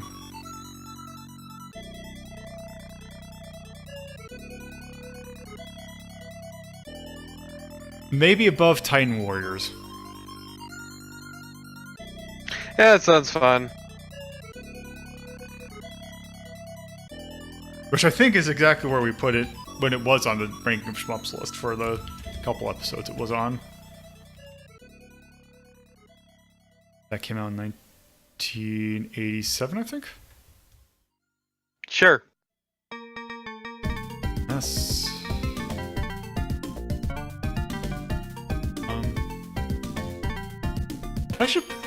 I'm gonna kind of need or do I have... I don't. I should have like aircraft or something. I'm gonna put that for now. That's definitely cash in. It is very difficult.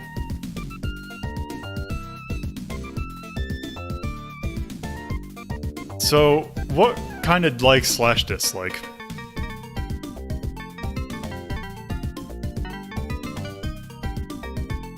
Yeah, I'm gonna be real, I don't really feel anything other way. One thing I'll put is... the gameplay's a little off. Also, I'm going to criticize the music, namely the lack thereof. Yeah, I guess. I think that's probably good for that. Okay, so yeah. That was enough Top Gun. So let's move on to something a little bit different. Namely, a pretty interesting game. So, that was I believe Top Gun was a 1986 movie. I could not really find any key movies that came out in 1987 other than Die Hard, and we already did that. 1988, again, also apparently did not have anything really good. So now we're moving on to 1989, which is when the Tim Burton Batman movie came out, which had the fun controversy that everyone that is people nowadays, I guess, are very familiar with, which is someone or people not liking the casting of a Batman, because people were not really keen on having Michael Keaton be Batman, because he was at that time a comedy actor mostly. But it ended up being perfectly fine, which produced a very popular movie, which produced this game.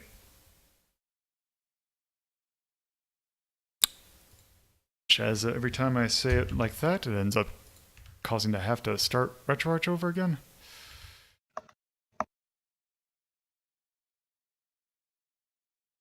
Come on.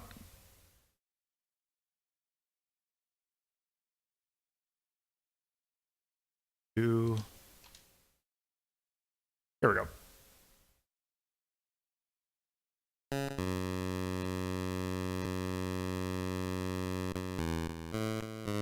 So yes, this was the main movie license that Sunsoft had in 1989.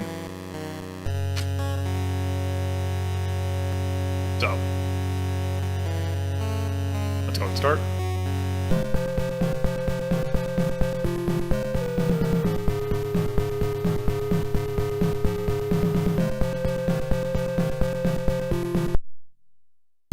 Okay, here we go.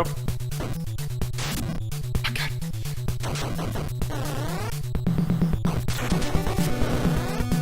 Like, this game, one thing I kind of, right off the bat, have a little bit of issue with is Batman's attacks are very slow. Like, they take a second to come out.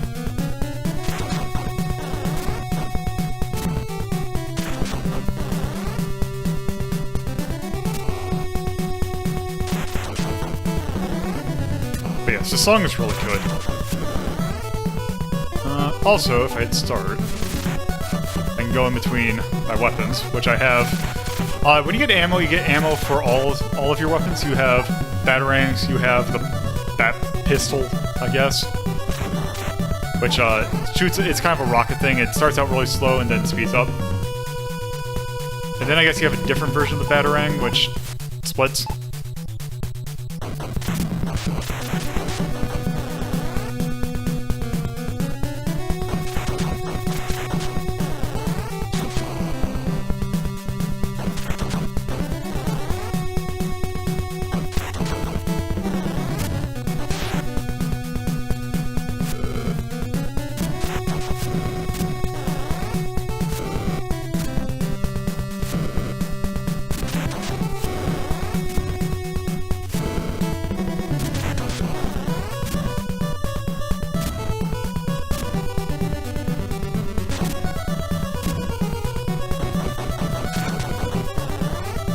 I don't know what the small bees do.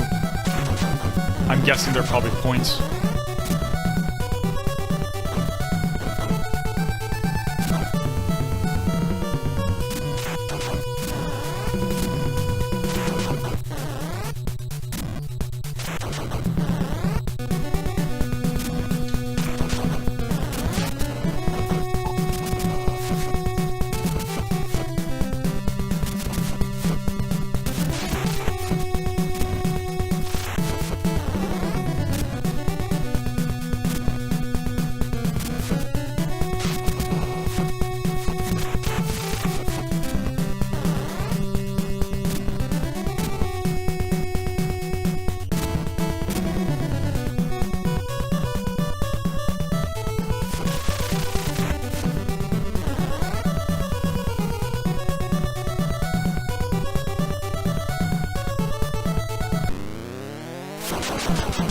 Here's our first boss, who I have no idea who it is.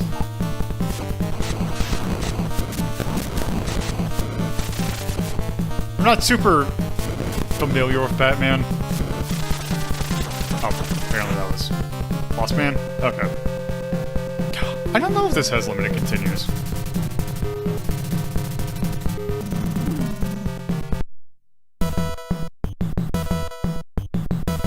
Also, you don't get all your health back on a stage clear, which is kind of annoying. At least the music in this stage is pretty good. I believe this is supposed to be the Axis chemical plant.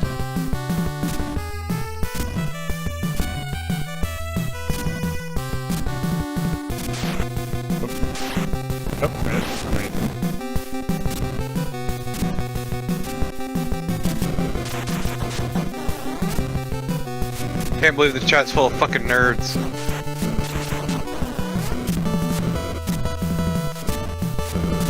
So man, this is a pretty good looking game. It is. Oh, thank you for the hosting, Kaelon. I don't know why that didn't... Oop. Oh, by the way, one thing you can do is if you're right next to a ledge, you can hit jump and then you'll grab onto it. Okay, but that's a really sad wall grab. It is not great. It's helpful for correcting, but also... Also, this is also not great.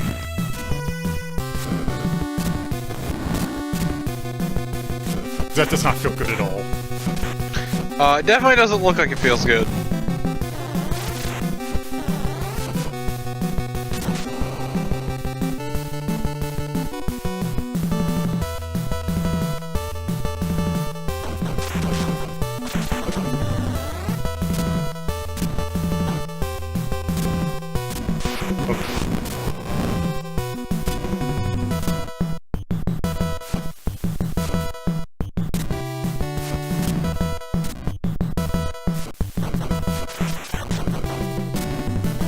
I appreciate your batarangs aren't showing up.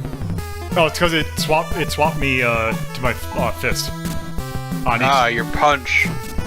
Yep. Damn it. Pow. Bam.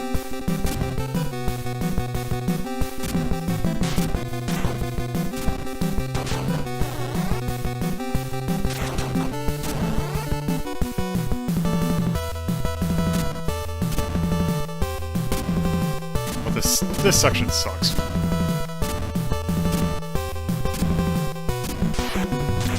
Like it's all wall grabbing? Yep. And it's and you have to be very precise on which part you hit, or else you're gonna hit the ceiling.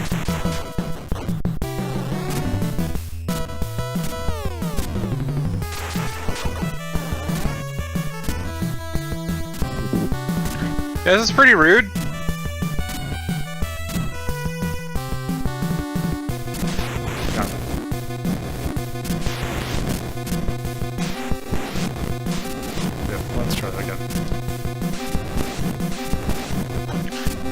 Take the hit. You're not getting out of the... Oh, never mind. You are pretty fucked. I just gotta time it better.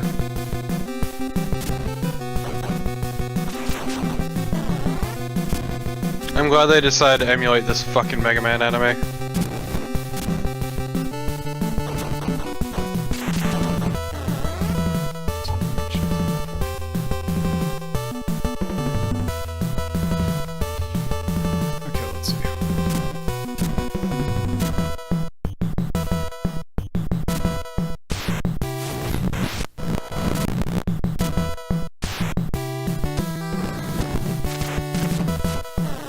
I'm sorry, what? Yeah, I think when I get into the next area, I'm going to see what the death animation looks like.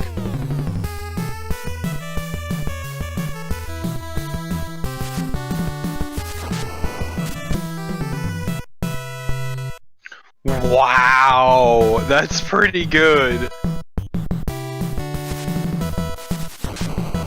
Look, he has the suit to explode on death so that nobody can get his trade secrets. That's like Judge Dredd. Exactly.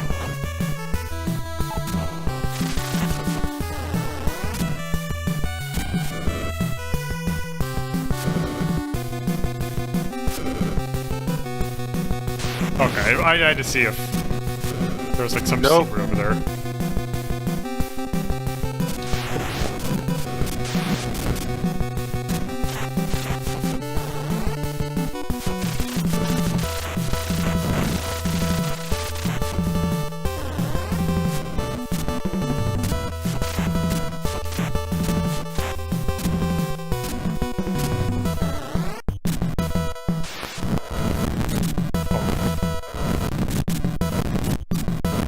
Okay, come on.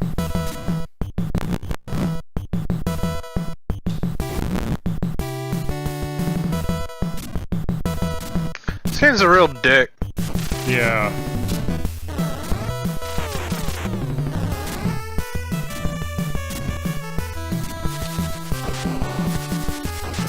This is actually just making me want to play Shatterhand more.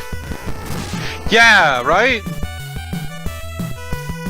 Shatterhand's much better.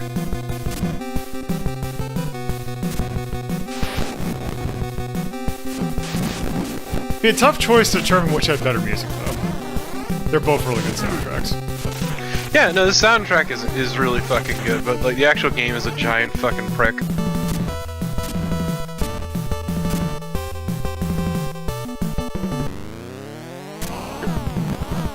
What am I even looking at?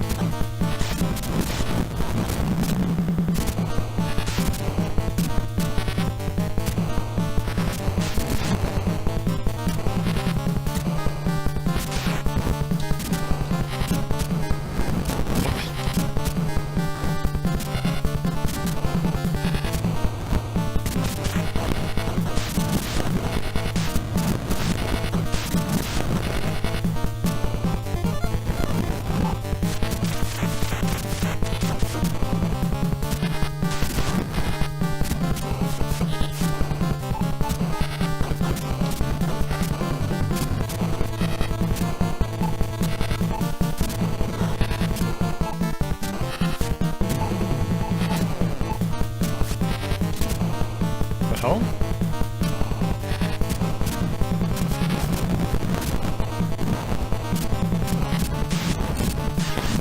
Do I have to hit it from over here?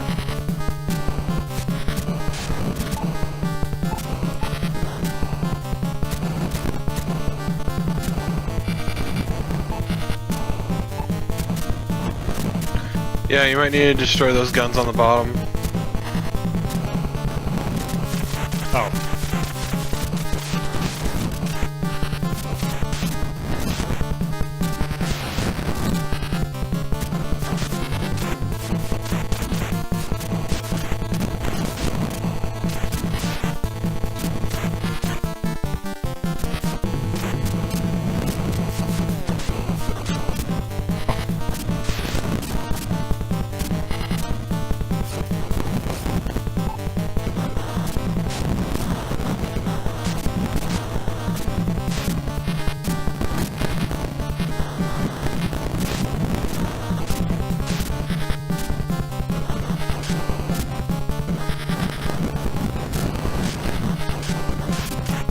Wow, this is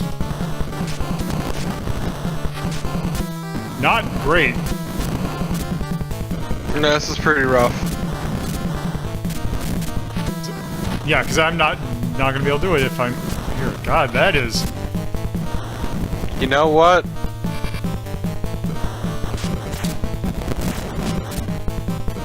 Maybe. Maybe we go pay Gizmo a visit a little sooner than I was expecting. Yeah, this is ridiculous. Yeah, that is not great. I do not think that. Oh, and I have to do the whole thing over again, and I bet you I don't have any of my weapons. Nope, I do not. Okay.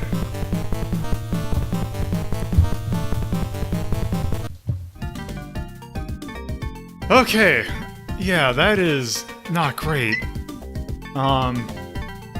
That also goes on the resistance list. Okay. So. I would probably... Oh, you misspelled Garfield. Oh, Muriel. Derp. Makes it sound like a much cooler game. Let's see.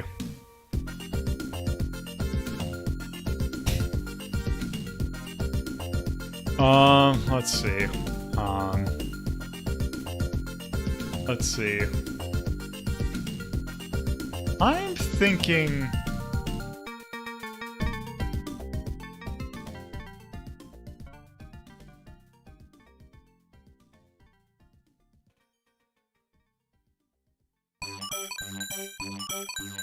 I'm thinking in between the Mighty Morphin Power Rangers game and a Kuji.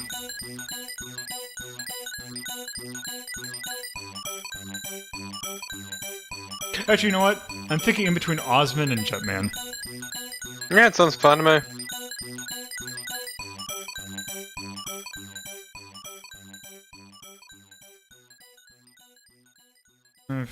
Batman. Yes. 10.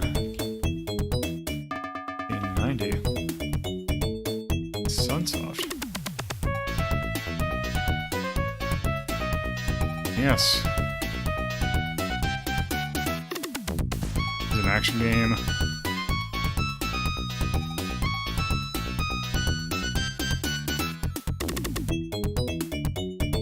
I always keep on missing the one that I need.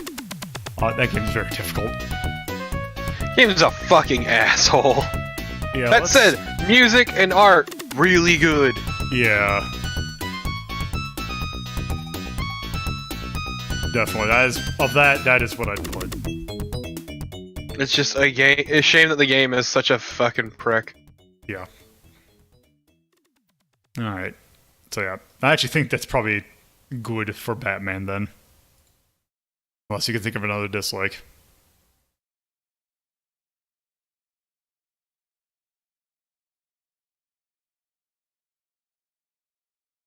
Okay. Well, time to move on to our last game, which technically this movie did not come out in the 80s, but I don't care. It came out close enough. It came out in 1990. And this is a game which technically there was a game that was based off of the first of this movie, of this franchise, but it's like a really rare Atari game, and I didn't really feel like doing it. So let's go ahead and take a look at this, which is also a Sunsoft game. And it also came out the year after.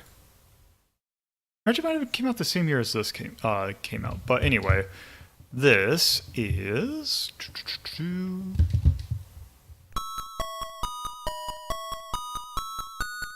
Gremlins 2: The New Batch. Wow, that is a fucking title screen. Holy shit. Yeah, I really need to see this movie. Holy shit. I wonder if there's a... Yeah, I've only ever seen the first one. Okay, I guess there's not. Okay, let's go ahead and start.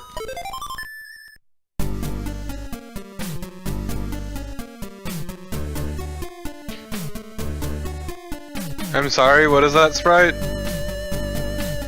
It's his hand. No, get your hand out of your ear. That is a good thumbs up, though. Like, I need a gif of that.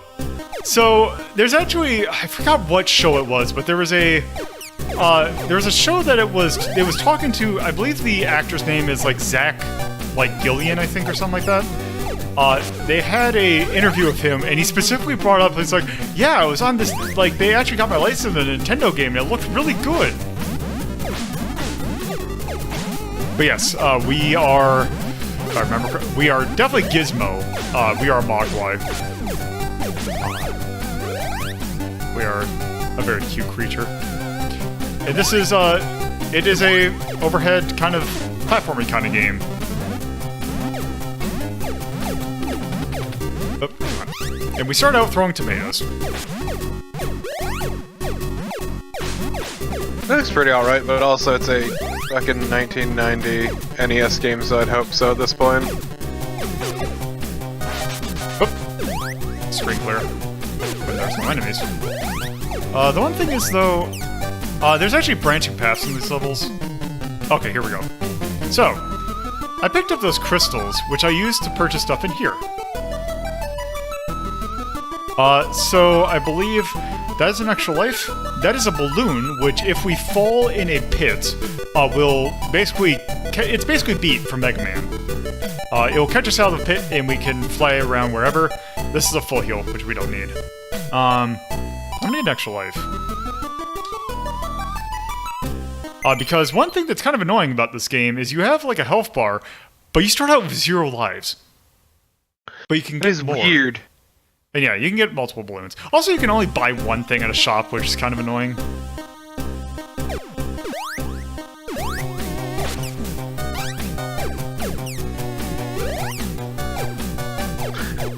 This music's pretty alright.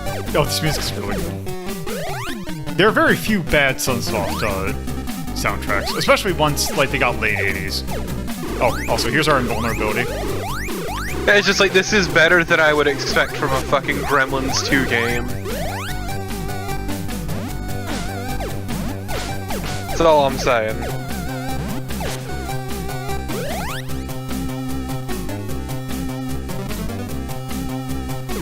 I can't remember if it's Gremlins 1 or if it's this one in which a gremlin dies by being tossed into the microwave.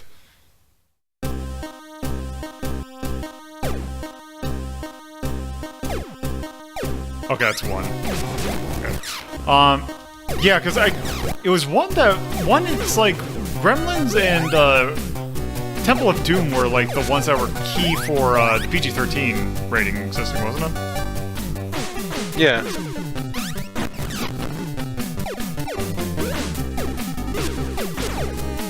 Glad it was the worst Indiana Jones movie. I almost did games based on that, but I decided against it.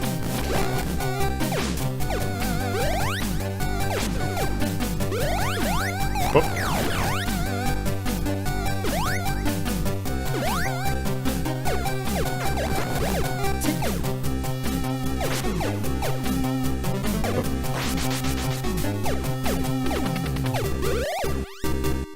I love that screen clear just makes it so the spider splits.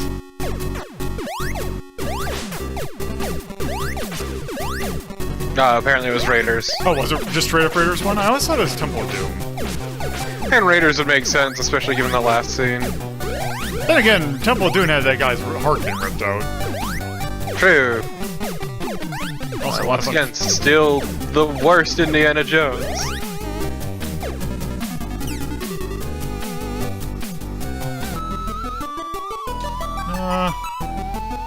Doing this, which I believe this is a extra heart. Yes.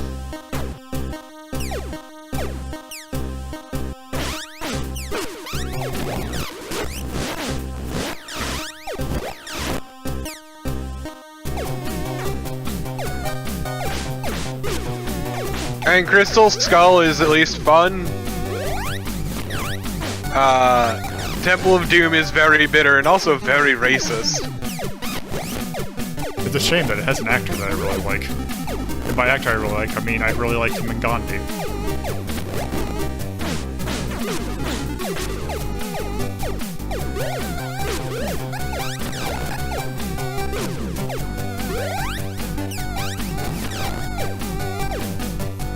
Yeah, exactly. It was 100% the face melting scene.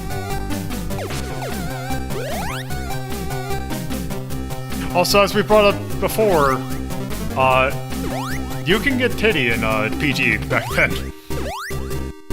Also, I will forever appreciate the story of how George Lucas was the only one who didn't get sick in Miserable Oh, when they were out.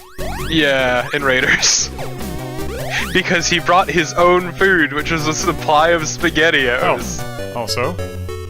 Everyone else, though, was sick and miserable, which is why they shot and completed their shoots ahead of time so they could fucking leave. Also, you did the thing that you're not supposed to do.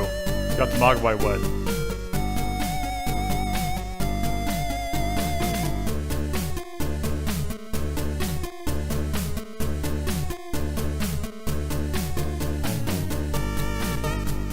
Fucked up.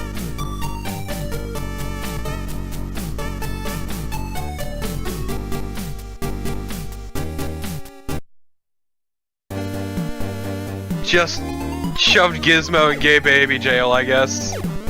Yeah, I can't remember what...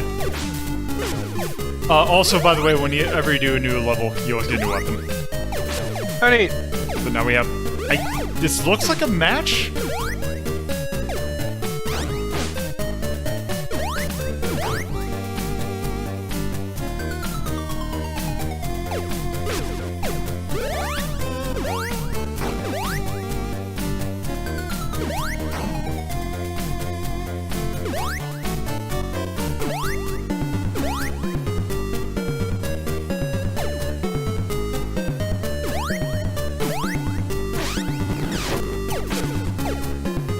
Oh, right.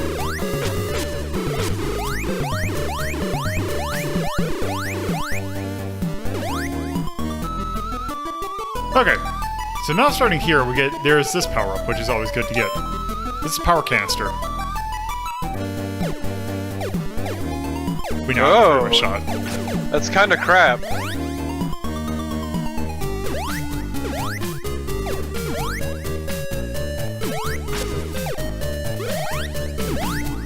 Like, I can't really imagine a situation where this is particularly useful.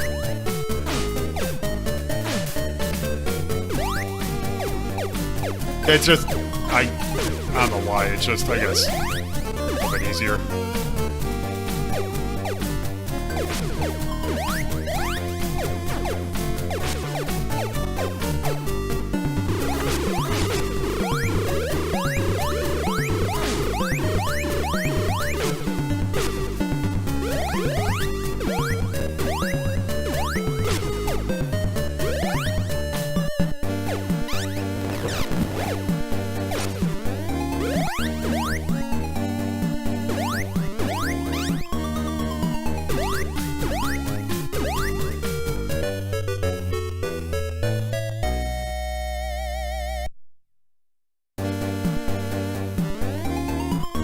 Also, this stage is weird. Also, those spikes feel weird to look at.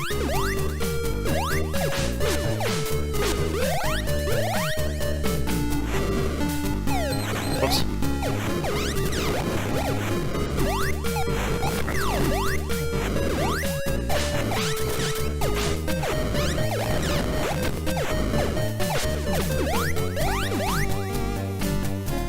So what is like this weird murder prison? I have no idea. The graphics are great, yeah. They are. Like, It's just they're these spikes technically- feel weird. In a technical sense, they're great. In a design sense, it's why? Why is everything pulsating?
No, not gonna buy another power-up You only get capsule. one. There's only one power-up capsule. Also, you can only have a max of 4 hearts. But I could have used the full heal.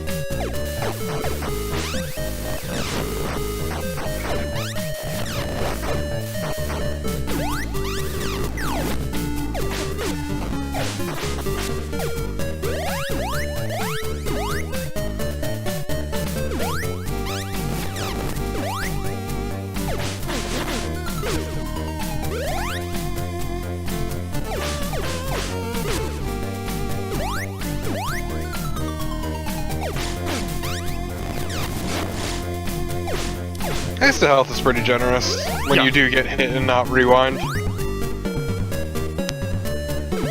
Can you not jump over those pipes? I don't think you can. That's kind of dumb. Well, let me see.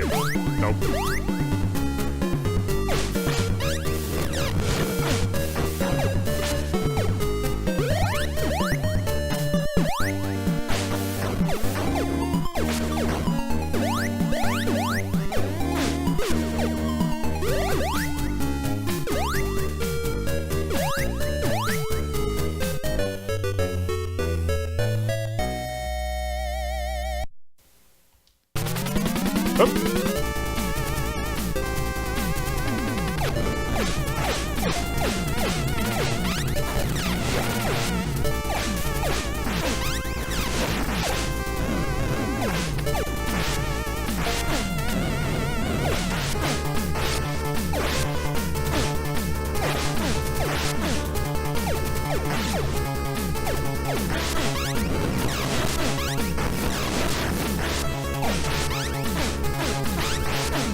Oh, I got a paperclip.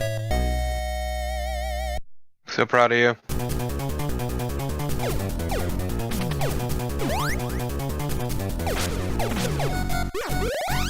Oh.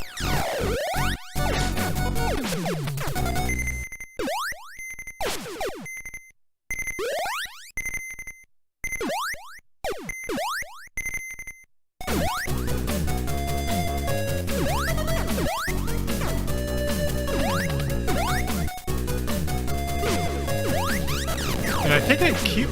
Does it say if I keep my... Nah.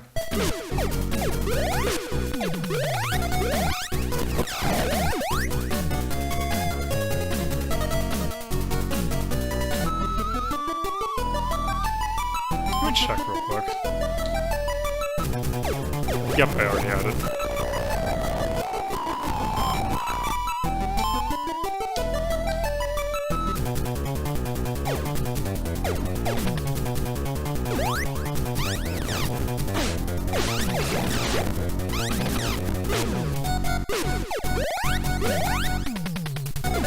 See, this is a much better spread shot.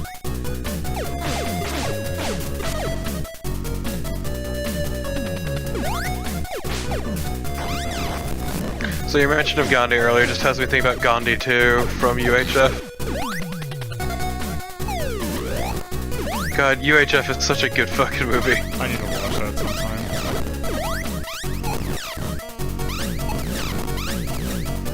Okay. This is... Fuck is this jump? Like...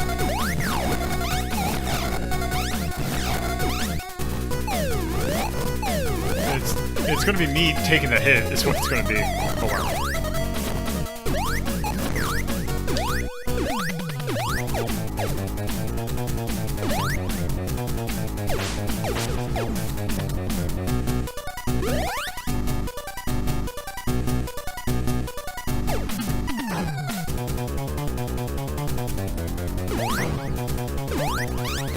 Oh, that's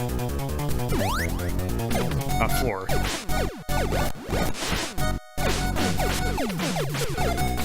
I've seen like the Rambo parody bit of UHF as well. It's pretty good.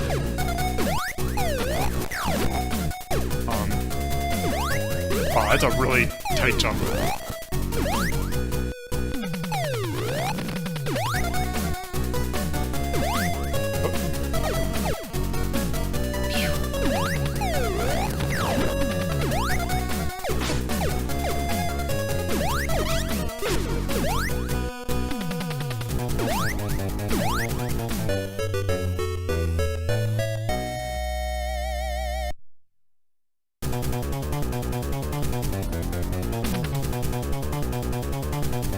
They just too smooth. I don't like how. Yeah, that's weird.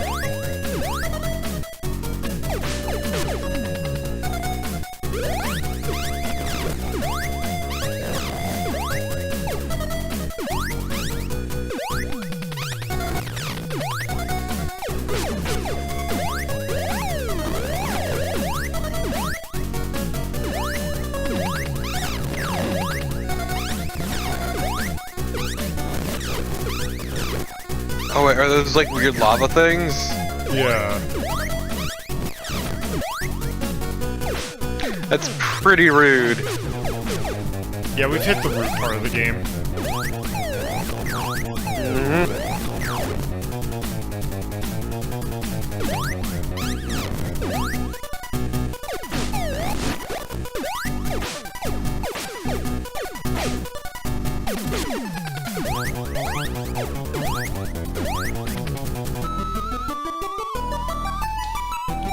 For some reason I thought that door was a jukebox machine.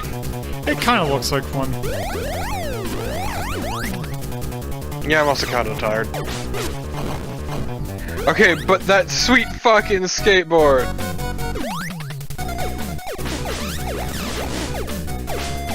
Haha, fuck you!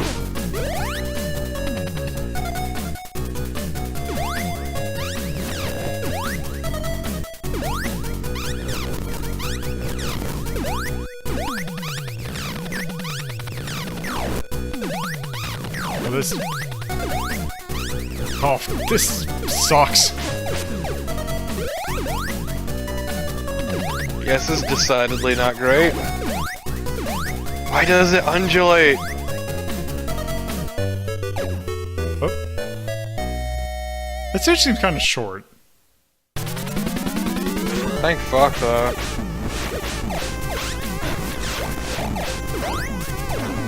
Okay, this fight's pretty awful.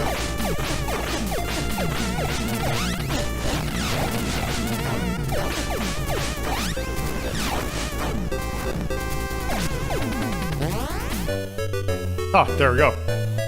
I'm sorry? You have crossbow. It's not a crossbow. Or bow.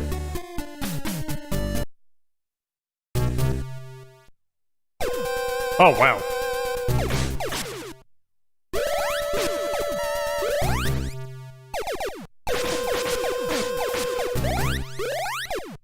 I'm curious about something.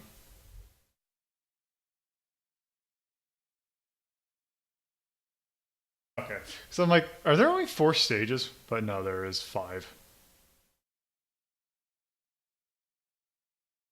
Okay.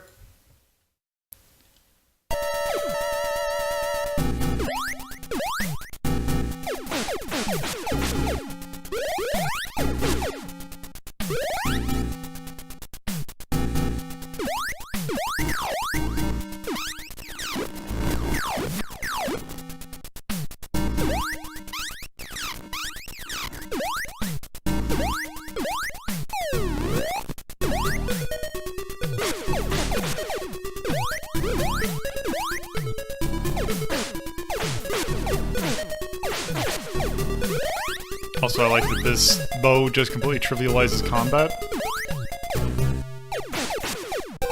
Which I'm kind of okay with. Because it now seems like the more difficult bit is just platforming.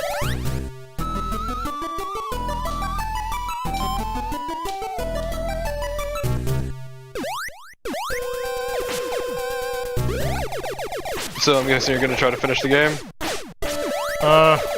Probably. Let's say we finished Batman really early. What the hell is this enemy?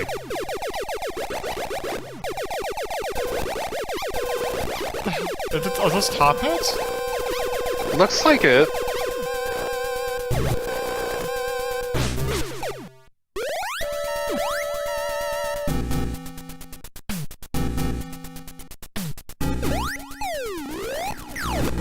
Wait.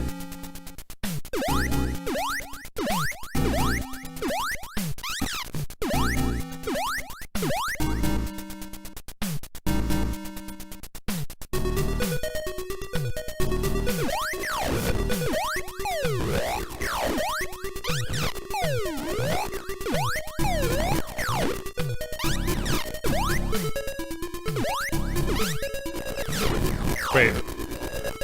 Am I going backwards?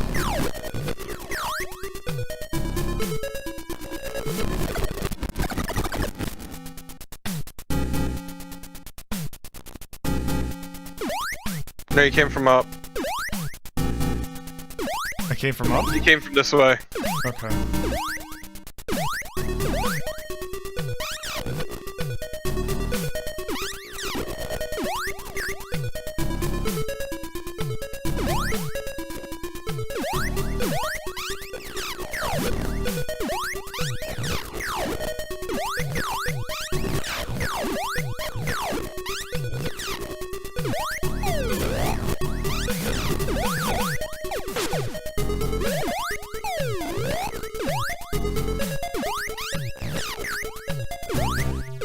Yeah, this has some... Okay, good.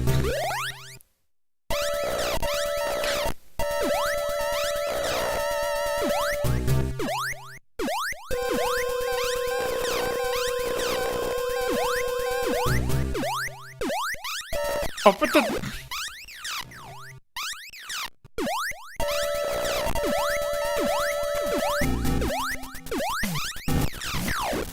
This is a bit rude. There we go.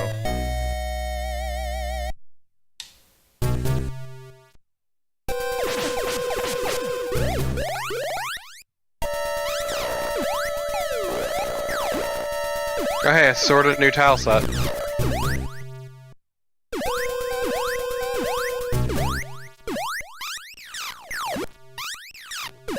This just looks like the equivalent of, like, just a level that someone built in Super Mario Maker to be difficult. Yeah. Like, just stuff's kind of thrown around.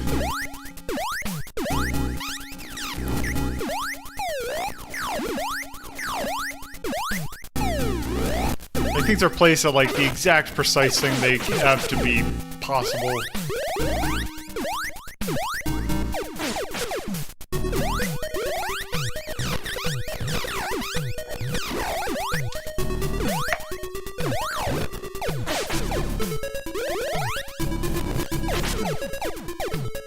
Oh, I understand that there is this, but it's just... very rarely do you see some this blatant about it.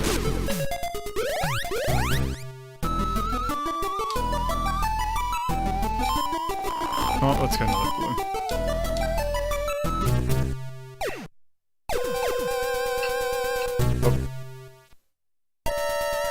I mean, what makes it worse is you start off with 0 lives and you have to buy new ones. Like, gotta think about it from that perspective. But also that you have to buy your health up, too. True.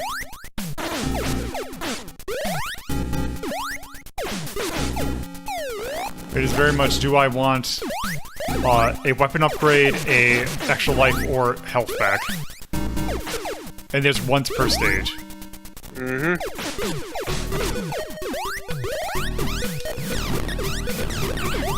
Something about the box, like the hitbox on that, just seems like depth is really weird with it. Maybe it's just me.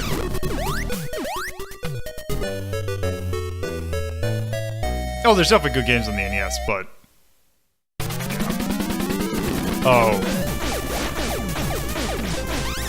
No, he's got a gun.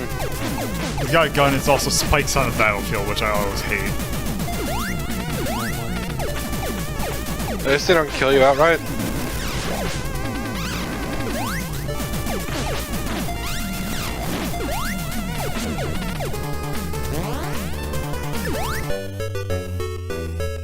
I'm sorry? Oh. Oh, I guess they're not flaming arrows. Except I lose my spread.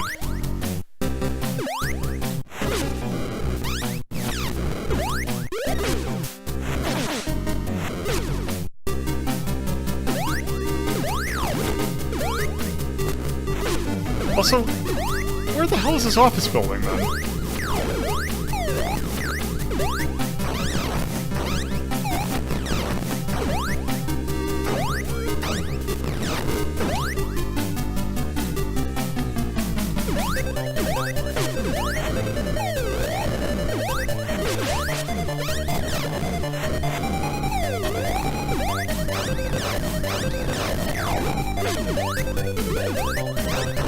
Also, this is...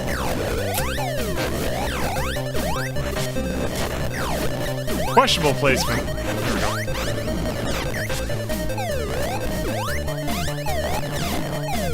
Those hands are the worst thing! Wait, did I get an... Huh. Also... I thought for a second that pausing reset the music.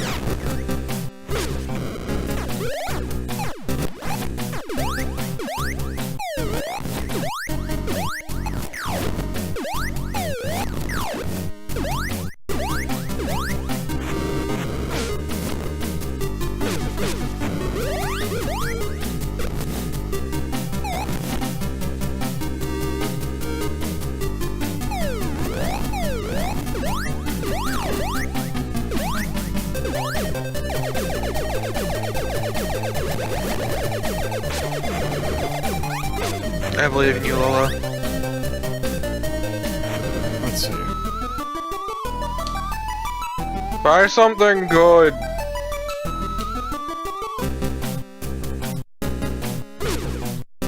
Hey, why don't you show off the balloon? Sure. Yeah, this looks like a good area to do that.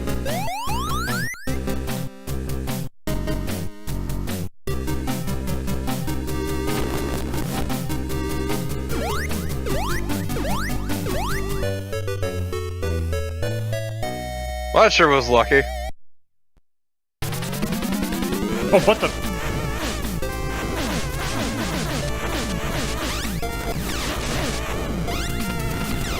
I think you can stand to take the hit.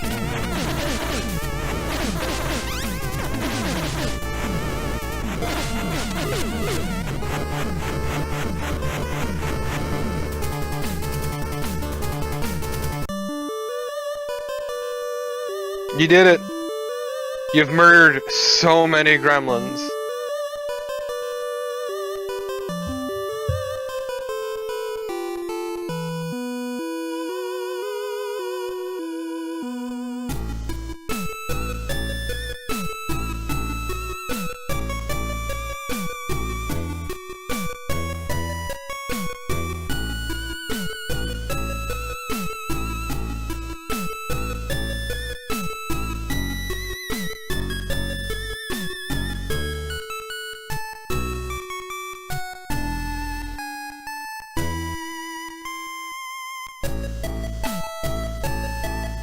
We love our pet that we can literally never bathe.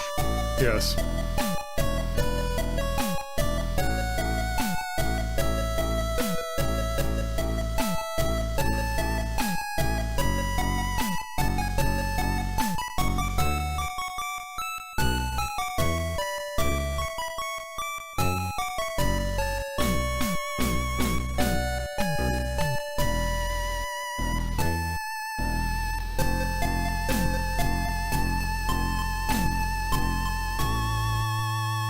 Yay!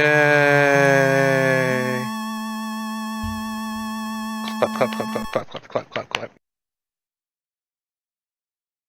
That's a pretty alright game when it wasn't being an asshole. Yeah, there's definitely a point where it's like, just not taking off the kid gloves.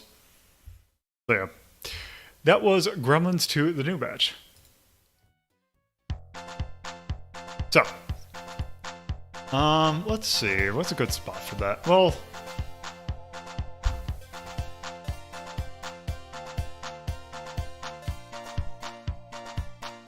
Yeah, I'd put that in like the green or blue.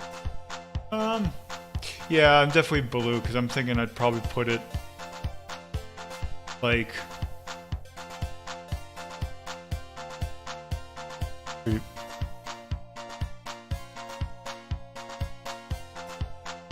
I don't know if I'd put it... I think I'd probably put it above that, man. But I'm thinking...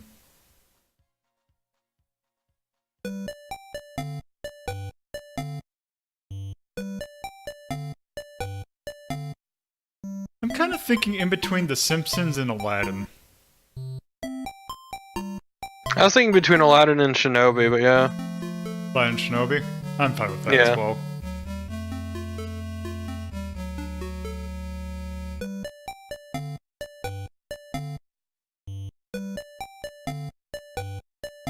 That was Gremlins 2, the... Also, I just realized I forgot to set what the next episode's gonna be, so that's gonna be fun. I have to do that in real time. That came out in 1991, I think. Sunsoft, NES. Action. That. Difficulty. Let's go ahead and do this so that...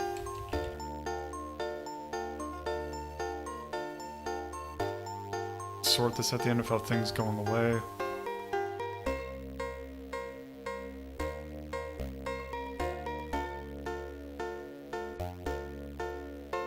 Okay. So, what would you... Any likes, dislikes?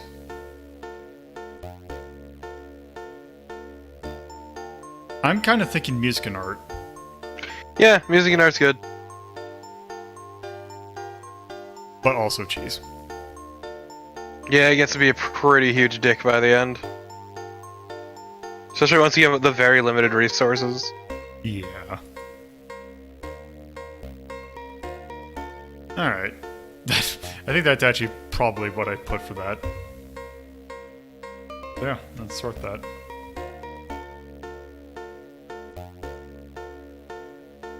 There we go. All right. I like how the list has gotten so large at this point. It takes a second to populate the numbers. And it's also Firefox being fun. Civilians now in the green. Yeah. All right. So, with that, that is going to do it for this episode then. So, ignore that for a sec. There.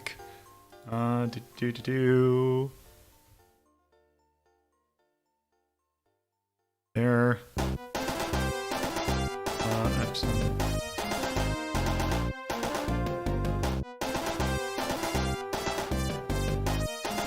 I think that's the name of the episode. Alright, so enough of that. Okay, so yes, that is going to do it for this episode. If you're watching on YouTube, you can follow me, or watching this on Twitch, you can follow me on YouTube by going to youtube.ldp.life. I upload edited versions of these episodes on Sundays or Mondays. If you're watching this on YouTube, you can follow me on Twitch by going to twitch.tv/LoadedPuzzlo. I record these episodes live Fridays at 7:30 p.m. Eastern Standard Time and Saturdays at 2:30 p.m. Eastern Standard Time.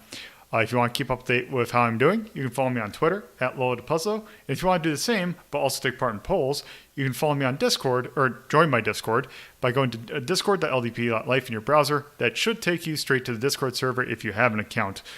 So yeah, there's that. I'm just going to go ahead and say next week's schedule could be a little bit dicey because I will be moving at the end of the week. So I might have to shift things around, but hopefully we'll at least have some streams. But yes, next episode, no, not the kind of gloves, in which we take a look at a very interesting RPG Maker game called Middens. So that I'm sure will be interesting because I've never played it before. So it's something. So yeah, we're going to be doing that next Friday or Saturday, depending upon time. Hopefully Friday though. So yeah, that'll do it for this. So thank you all for watching and have a good night.